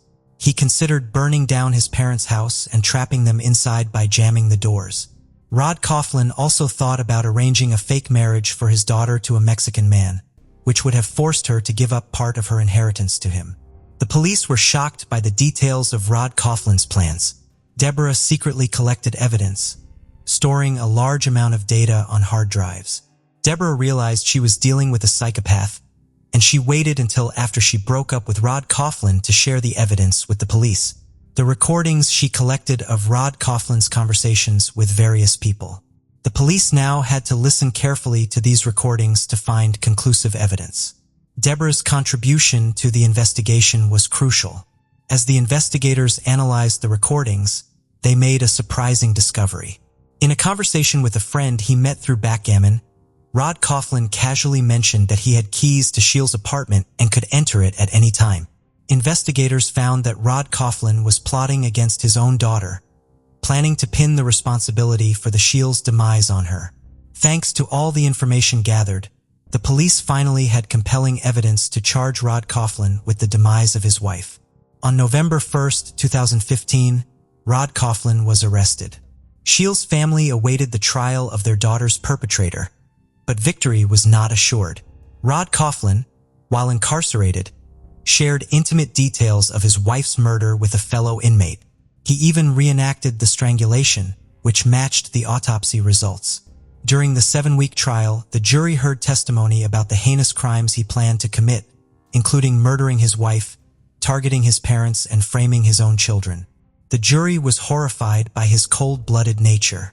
In March 2019, the court convicted Rod Cavlin of murdering his wife, Sheil. Although there was no direct eyewitness, the overwhelming evidence led to a life imprisonment sentence. With the possibility of parole after 25 years, Rod Cavlin will no longer pose a threat to his family or the people of New York. The unsettling case of Kristen Hatfield, an 18-year-old cold case that was finally solved in 2015 thanks to technological breakthroughs in forensic science. Oklahoma City, also known as OKC, is the capital and largest city in the state of Oklahoma, USA. This vibrant and dynamic city offers a unique blend of urban excitement and Midwestern charm. It is a place where modern amenities and a rich history seamlessly coexist. This city is home to major sports teams, including the NBA's Oklahoma City Thunder. Despite the tragic events of the Oklahoma City bombing in 1995, Oklahoma City has experienced fluctuations in its crime rate over the years, with crime rates being higher than the national average. And it was in this town that the incident happened, which shook the people to their core. To go back to where it began on February 12, 1989, Kristen Hatfield was born to her mother Shannon Hatfield in Oklahoma County. Not much is known about who her father was. Shannon soon became a single mother, and she lived with Kristen's uncles while raising her daughters, Kristen and Faith. In 1997, Kristen was a second grader at Traub Elementary School in Midwest City, Oklahoma. On May 13, 1997, Kristen's mother Shannon Hatfield followed their usual bedtime routine and tucked Kristen and Faith into bed around 11:30 p.m. Little did Shannon know this would be the final moment she would see one of her daughters. She left the bedroom door slightly open and went to bed. Around 3 a.m. in the morning, she heard strange noises coming from the girl's bedroom, though the thought of Faith talking in her sleep came to Shannon's mind. She still went to investigate, but by the time she reached the room, the noise had stopped. Oddly, she noticed that the door, which she had left slightly ajar, was now closed. Reluctant to disturb her daughters during the night, Shannon went back to sleep, a decision she would forever regret. The next morning on May 14, 1997, around 6 to 6:30 a.m., Shannon went to wake up her girls. Kristen's sister Faith was asleep nearby, but Kristen was not in her bed. She was missing. Shannon searched around the house. She asked Faith where Kristen was, but she knew nothing. Kristen's mother immediately called the police to report her disappearance. Except for the faint whining Shannon heard earlier, no one else in the house heard anything suspicious like a scream or signs of a struggle. It's believed that Kristen had already disappeared from her room at that time. Shannon heard the noise.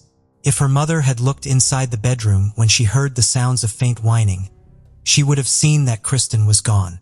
They could have started searching earlier and perhaps discovered something sooner. But this was not realized until the next day when Kristen's mother noticed something unusual.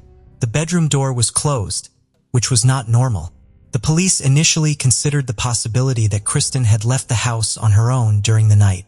They speculated that she might have gone to a friend's house, taken a walk around the neighborhood, or visited a nearby park.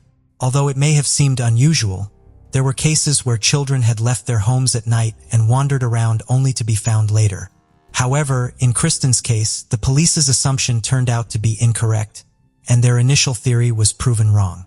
Upon examining Kristen's room, the police noticed that her window was slightly open and found a small blood stain on the windowsill. They searched the house and the yard for clues, Outside, they discovered Kristen's bunched-up underwear against the fence, also stained with blood. It was evident that Kristen hadn't simply wandered off on her own. She had been abducted, putting her in immediate danger.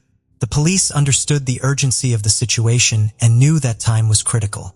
Kristen was last seen at 11:30 p.m. the previous night, and her disappearance was discovered at 6:30 a.m. the next morning. A span of 7 hours where anything could have occurred. The police quickly began searching the neighborhood, questioning neighbors about any sightings of Kristen or any unusual activity during the night.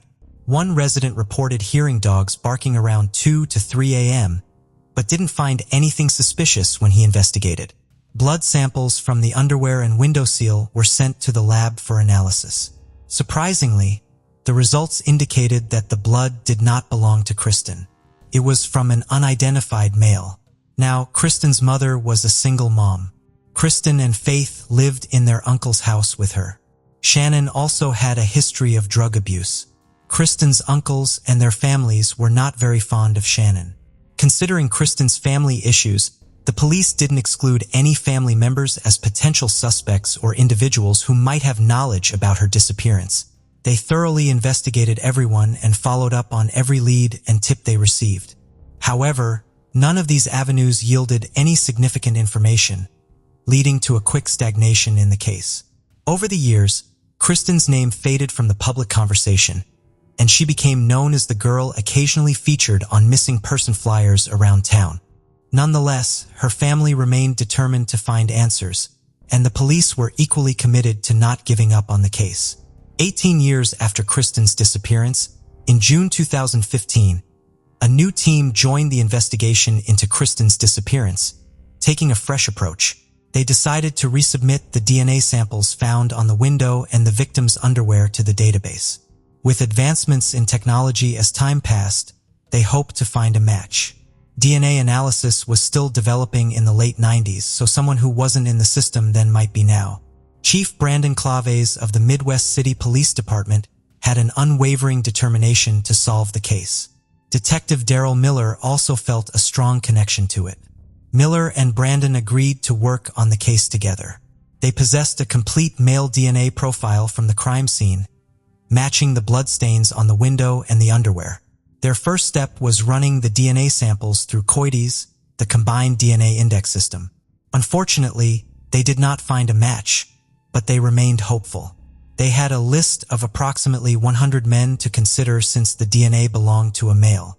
They eliminate individuals who were clearly not involved and focused on those who seemed suspicious. They planned to visit them and collect DNA samples for comparison to the DNA found in 1997. One person of interest was a 55-year-old Anthony Palma, the neighbor who recalled hearing dogs barking around 2 to 3 a.m. on the night of the disappearance. Initially, he wasn't deemed suspicious during the questioning in 1997 when he was 38 years old. Palmer claimed he was at home when Kristen went missing, going to bed around 2 to 3 a.m. after hearing the dogs barking. In 1997, he was questioned due to his proximity to the Hatfield home and his alleged yard work for them, which he oddly denied. He also denied knowing Kristen's mother. In June 2015, investigators decided to revisit Palma. His wife mentioned his emotional reaction to Kristen's disappearance and his familiarity with the family. Palma recalled seeing a white Chevy truck at the Hatfield home the day Kristen vanished. He agreed to provide a DNA sample via a mouth swab. On July 22, 2015, the Oregon State Bureau of Investigation confirmed that Palma's DNA matched the DNA found at the crime scene. As investigators reviewed the old case file, they discovered discrepancies between the information provided by Palmer and the contents of the file. They couldn't find any documentation indicating that his house had been searched in 1997. Detective Miller received the results and he exclaimed, "Anthony Palmer was the killer." The DNA from the windowsill and underwear matched Palmer's, despite his claims of being deeply affected by the case. He had lied to the police. They had never searched his home in 1997, raising suspicions about what might have been found then. Initially, Palma denied knowing the family, but Kristen's mother remembered a conversation with him that left her uneasy. However, in her heightened state after her daughter's disappearance, She hadn't considered him a likely suspect and viewed everyone as strange and suspicious. But the friendly neighbor, Palma, already had secrets hidden in his life's history. Anthony Palmer was born in 1959. The police found out that Palmer had already served a year and a half of a 5-year sentence, long before he even lived beside the Hatfields. During his trial, another woman testified that Palmer had drugged and assaulted her when she was 17. This revealed a pattern of troubling behavior. Authorities then delved into Palmer's past and found disturbing incidents. In 1980, he was suspected of breaking into his girlfriend's sister's bedroom, assaulting her and escaping before getting caught. The police saw his truck parked nearby but lacked evidence for an arrest. He violently assaulted and attacked his landlord, leading to a conviction for assault and battery. Shockingly, Palmer had been living near the Hatfields' home for 7 years. Christian was just 1 year old at the time he had moved there. Authorities were both thrilled to connect him to the case and stunned that he had been right under their noses all along.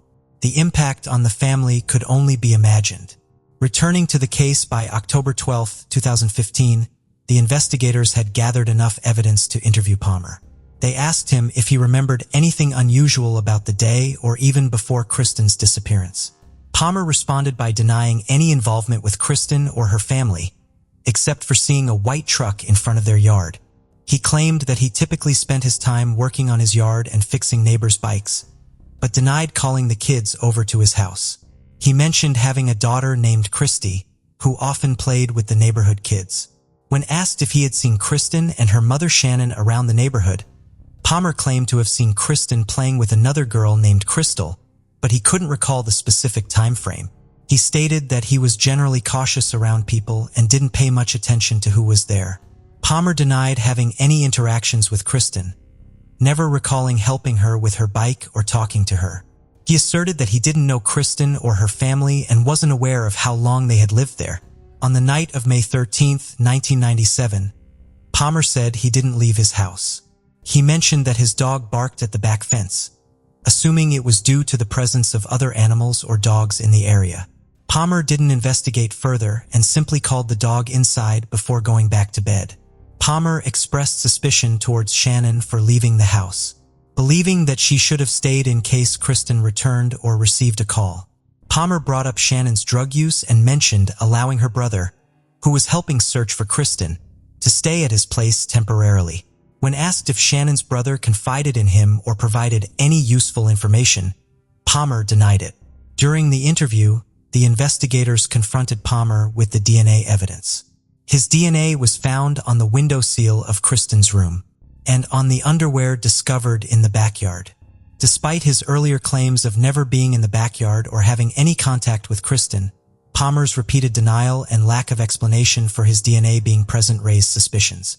Although there could be legitimate reasons for his DNA to be found in someone else's backyard, Palmer's previous statements contradicted the evidence, leaving him with no credible explanation. After 18 years, on October 12, 2015, the same day after his interrogation, Anthony Palmer was arrested and charged with the kidnapping and presumed first-degree murder of 8-year-old Kristen Hatfield. During the trials in 2017, he pleaded not guilty, but on October 13, 2017, he was found guilty. On November 27, 2017, the jury convicted him and he received a life sentence without parole.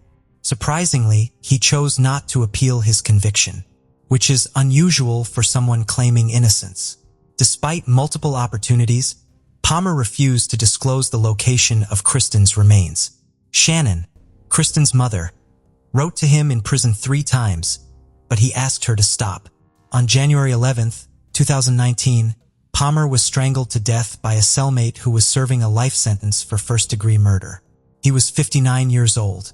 Although Palmer likely knew where Kristen's remains were, the family still hoped that someone else might have received that information and will come forward. Shannon displayed compassion by expressing forgiveness and not wanting Palmer's life to end in such a manner. The case was considered solved, although the location of Kristen's body remained unknown. One lead suggested her body might be buried in a neighboring town, but a search yielded nothing. Palmer's house was thoroughly searched inside and out, but no evidence was found. Inside the house, they did find children's teeth, but they belonged to Palma's own daughter, as he had kept them after playing the Tooth Fairy.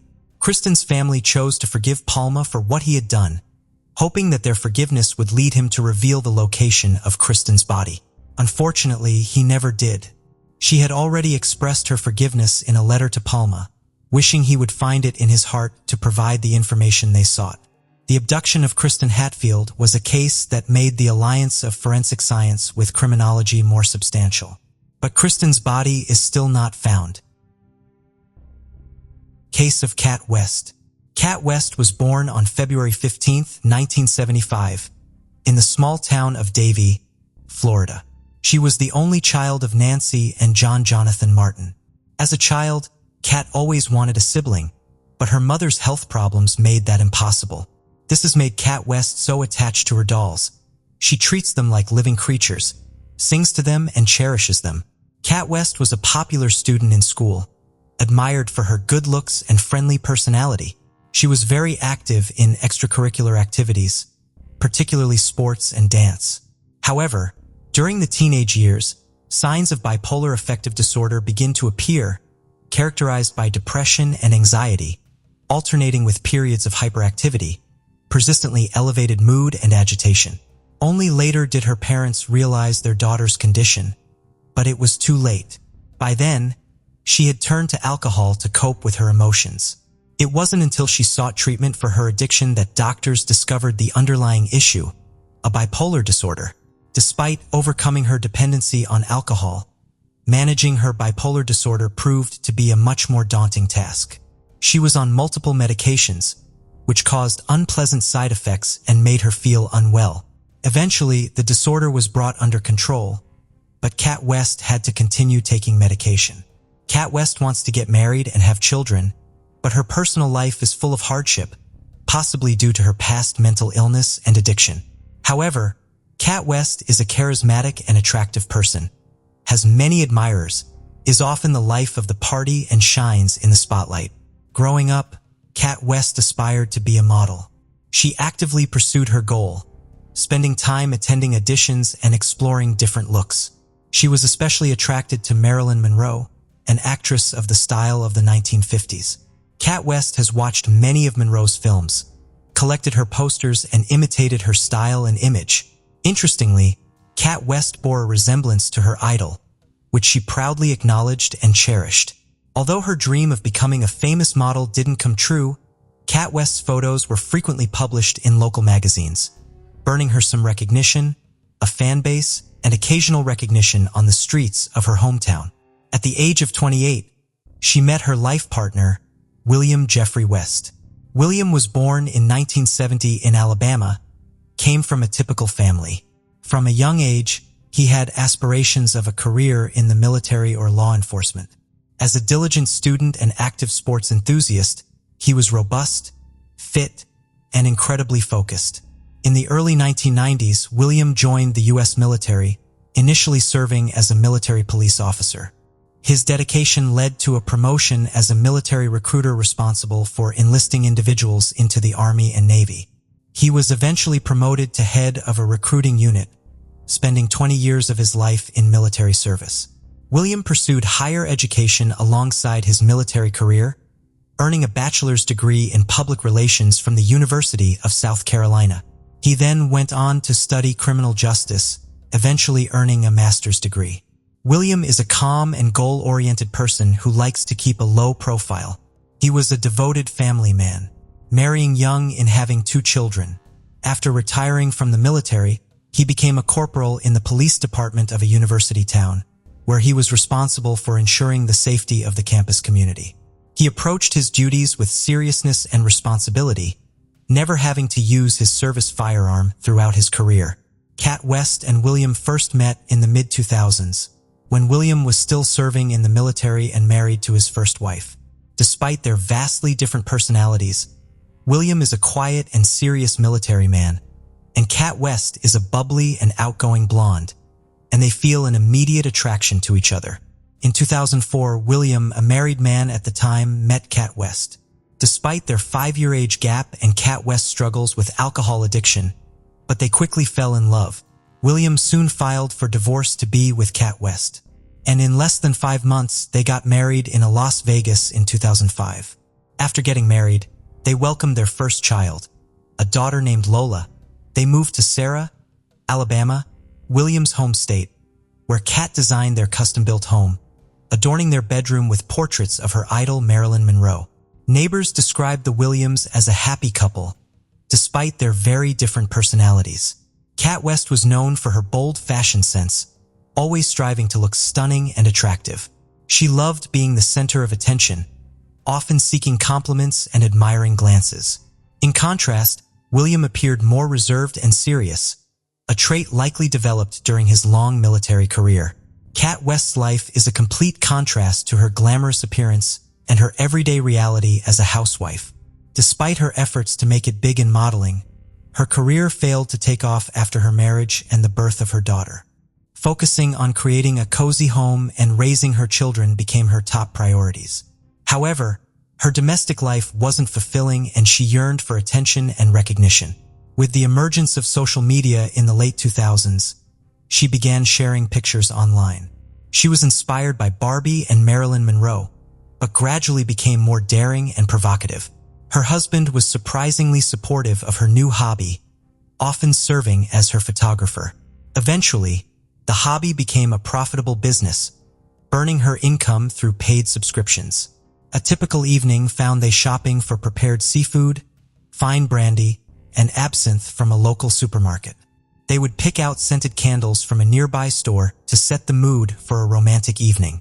Surveillance cameras caught them seemingly carefree and happy as they made their purchases, unaware of the tragedy that was about to happen. After a fun dinner and a few drinks, Kat West began transforming into her online persona, Kitty Cat. She asked Williams to take some intimate photos of her, first in lingerie and then without clothes. Williams agreed and took several revealing shots, which were later posted on Kat West's private online profile, accessible only to her fans. A romantic evening that seemed to end in a night of passion instead led to a tragic ending. The next morning, January 13th, around 5 a.m., a young neighbor of the Williams was on her way to work. Although the sun had not yet risen, it was light enough outside for her to notice something unusual as she passed the Williams house. At first, she didn't realize what it was, but as she slowed down, she saw a nearly naked woman lying motionless on the road. She also thought she saw someone standing on the doorstep of the house, but they quickly disappeared into the shadows when they noticed her approaching. During questioning, the neighbor was unable to definitively state whether she saw Kat West's attacker enter the house or flee down the street. The neighbor, who was shocked and unsure of what to do, hesitated to approach the body. After returning home, she informed her parents, and together they called emergency services to report the distressing discovery. At the operator's request, the neighbor reluctantly approached the body while waiting for help to arrive. She identified the body as Kat West and checked for a pulse, but unfortunately, there was none. Kat West's body was cold and stiff. Kat West was found lying face down on the sidewalk, wearing only a bright pink bra top. There was a pool of blood under her head. Nearby was a bottle of wormwood wine with some of the wine spilled on the road and blood stains on the bottle. A short distance away lay her smashed smartphone. Due to the quiet residential area, there were no other witnesses to the incident, which remains shrouded in mystery. Kat West's car was last seen around 8:30 p.m., and the time her body was discovered at 5 a.m. A key figure who may be able to shed some light on the events is Kat West's husband, Mr. Williams. The investigation is ongoing, with Detective Michael Melhoff being one of the first to arrive at the scene. When the detective arrived at the house where Kat West's body was found, Williams answered the door. He seemed anxious but claimed he didn't know what was going on. When asked about his wife's whereabouts, Williams said he had just woken up and couldn't find her in bed. The detective then told him that a woman's body, identified by neighbors as Kat West, had been found near the house. The man put on a jacket and followed the detective outside, where he confirmed that the body was indeed his wife. However, his reaction was surprisingly calm. He didn't show any extreme emotions, such as crying or screaming, which raised some suspicions. When questioned about his whereabouts and activities during the night, he said he had slept soundly because they had been drinking the previous evening. When asked what he thought might have happened to his wife, he simply shrugged and suggested it could have been an accident. The man also shared some information about his wife's medical history. He said she had bipolar disorder and took medication for it. He also mentioned that she struggled with alcohol and sometimes behaved erratically when she was drunk. He noted that she would occasionally jump on their backyard trampoline, but sometimes missed it and injured herself. A search of the house did not turn up any signs of a struggle or violence. However, some items in the kitchen suggested a recent gathering. 2 plates with leftover food, 2 glasses, and a half-empty brandy bottle were on the kitchen table. Under the table, police found Kat West's high heels and a pair of panties the same color as her bra lying on the floor. However, some bloody napkins in the trash and an open bottle of detergent raised suspicions. Williams claimed that on the evening in question, Kat West had been drinking heavily, which he disliked. After a photo session, he wanted to move to the bedroom for a more intimate setting. He took a short shower and returned to find Kat West still sitting at the table, drinking absinthe straight from the bottle and texting someone on her phone. Williams was angry that she ignored his requests to put away her phone, and he tried to take it from her. A minor scuffle ensued, during which he accidentally elbowed Kat West's face, causing her nose to bleed. Williams explained that the blood on the discarded napkins could have been the blood from his wife's nose that night. He stated that he took the phone from his wife and threw it out the door. Believing his wife would calm down and join him in bed, he claimed to have been unaware of what happened next until the police arrived at his door asking about Kat West. Williams speculated that his wife might have gone outside to retrieve her phone and brought the absinthe bottle with her to finish it. He suggested 2 possible scenarios. One, that she fell, hit her head on the bottle, lost consciousness, and froze to death, or 2, that someone attacked her. However, he could not explain why his wife went out wearing only a bra without any clothes. He attributed this behavior to her being intoxicated from the absinthe. Williams's story raised suspicions due to its inconsistencies and lack of detail, which he attributed to intoxication. However, the investigation was hampered by lack of evidence and no witnesses. The autopsy revealed that the 42-year-old woman died from a severe head injury likely caused by the absinthe bottle found nearby, combined with hypothermia. Her blood alcohol level was extremely high, suggesting severe intoxication can impair breathing and increase the risk of loss of consciousness. Initially, it seemed that the circumstances of Kat West's death were straightforward. She had been heavily intoxicated, gone outside to search for her phone, and taken the unfinished bottle of absinthe with her. It appeared that she might have lost her balance while reaching for her phone, fallen, hit her head on the bottle, lost consciousness, and ultimately died from the injury and exposure. The presence of the blood-stained bottle near her head and the phone nearby seemed to support this scenario. Yet, the investigation discovered that this explanation was overly simplistic and potentially staged. Experts determined that the head injury was caused by the bottle found next to the body. However, forensic analysis revealed that if the victim had fallen by herself, the bottle would likely have rolled away from her head rather than remaining parallel to it. The bottle was found to have both Kat West's and her husband Williams's fingerprints on it, as well as some unidentified smudged prints. Further investigation led to a different conclusion. The theory presented in court suggested that Kat West and Williams had an argument. In a fit of anger, Williams allegedly struck her with the bottle, causing a fatal injury. Panicked, he attempted to stage an accidental fall and cleaned up the blood in the house, but failed to dispose of all the evidence.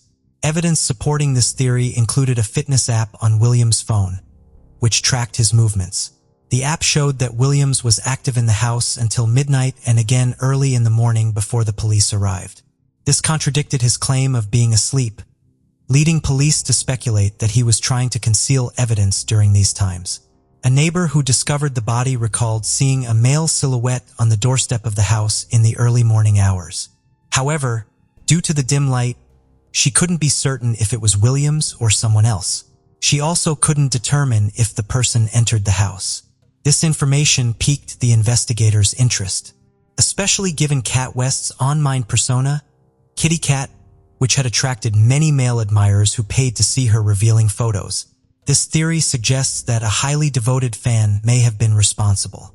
As a homemaker, Kat West often received messages from various men, including some with inappropriate proposals.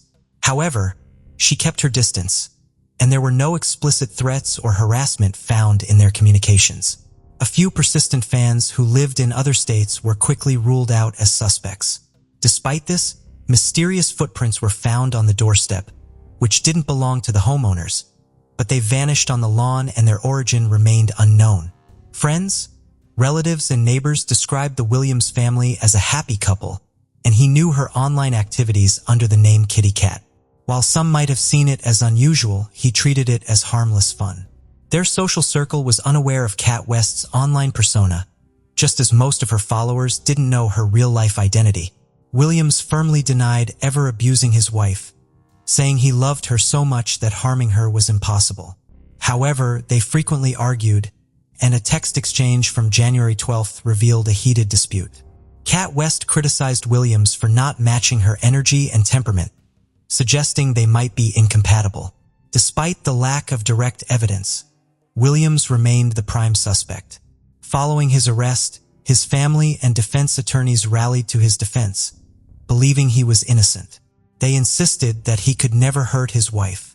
After his arrest, Williams was unable to afford the $500,000 bail and had to stay in custody until his trial, which took almost 3 years. He was offered a plea deal, admitting guilt in exchange for a reduced sentence, but he refused, maintaining his innocence. The trial, which began in November 2020, drew significant media attention.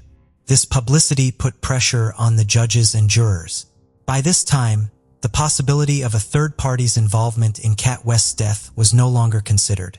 The prosecution argued that all the evidence indicated that Williams was responsible for his wife Kat West's death. They believed that, fueled by jealousy and intoxicated, he hit her with a bottle, causing fatal injuries. In an attempt to cover his tracks, they suggested he staged the scene to look like an accident and removed evidence from the house. In contrast, Williams' defense team claimed that Kat West's death was an accident. They pointed out that her extremely high blood alcohol levels would have impaired her balance and coordination. Kat West's mother testified in support of Williams, describing her daughter as eccentric but stressing that Williams loved her unconditionally and would never harm her. She also appealed to the court to consider the well-being of their child, Lola, who had already lost her mother and now risked losing her father.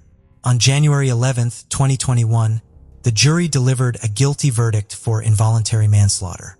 As a result, Williams received the maximum sentence of 13 years in prison, taking into account the time he had already served. Notably, if he had accepted the initial plea deal offered to him, he may have already been a free man by now. Unfortunately, all of Williams's appeals, led by his lawyers, have been unsuccessful thus far.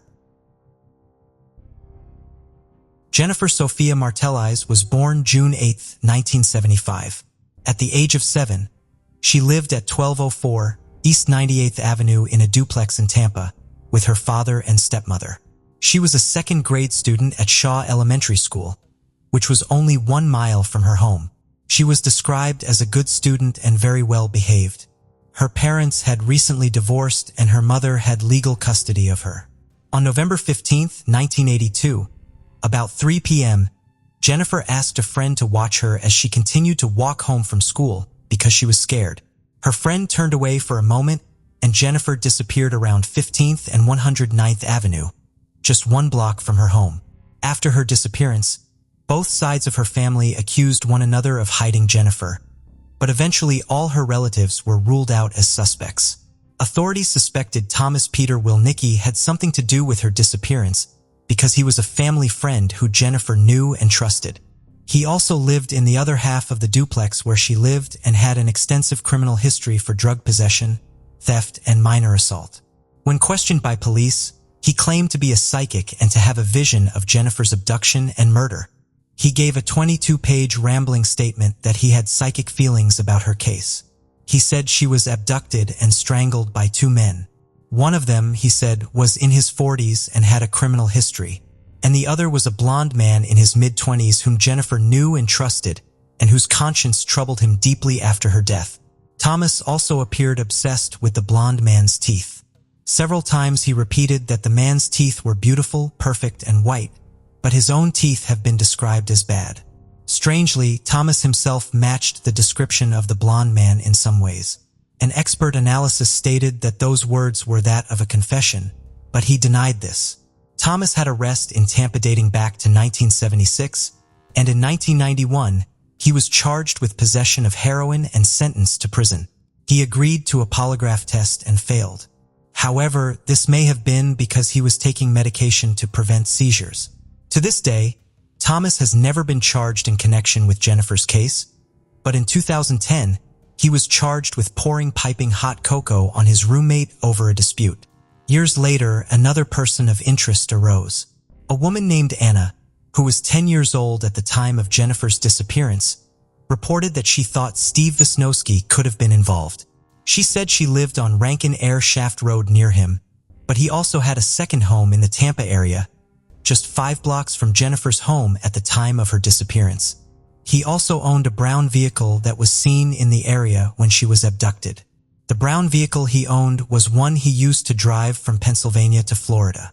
She says he was a bad man and did some horrible things to her and her sister, who sadly has since committed suicide. She says she recalls when Jennifer went missing because Steve had an article about the little girl. She also stated that he claimed to know her because he had another home in Tampa, just 5 blocks from Jennifer's home. Steve had been to Tampa alone without his wife and son at the time she went missing. When he returned, there was a large hole dug on the property, and he pulled a very large garbage bag out of his trunk and disappeared into the woods with it. Anna says the hole was later filled in. 2012, 30 years after her disappearance, police in Fayette County obtained search warrants for 6 properties related to Steve, who has since passed away. One at 622 Rankin Air Shaft Road and the others on Gilchrist Road. All the properties were in the area of heavily dense woods. A forensic anthropologist, along with his grad students and police, dug at a site in a heavily wooded area on Rankin Air Shaft Road but didn't find anything. His home there has since been torn down and a new home built at the site. Jennifer's Aunt Nancy wanted to do something to raise awareness of the case, so she started writing a movie. She called it She Could Be You, and the movie has more than 160 scenes. The family rented the duplex where Jennifer lived and redecorated her room with stuffed animals, just as it was in 1982. Her mother self-published a book about it in 2011 titled Jennifer, Where Are You? As of today, Jennifer has never been found. No arrest has been made, and this case remains unsolved. Thank you for joining us on this journey into the depths of unsolved mysteries. Cold cases not only challenge our understanding of the past, but also ignite our curiosity and determination for answers. Remember to subscribe to stay updated on our latest investigations. And if you have any information regarding the cases we've covered, don't hesitate to reach out. Together, we can shed light on the shadows of the past and bring closure to those who seek it. Until next time, stay vigilant, stay curious, and never stop seeking the truth.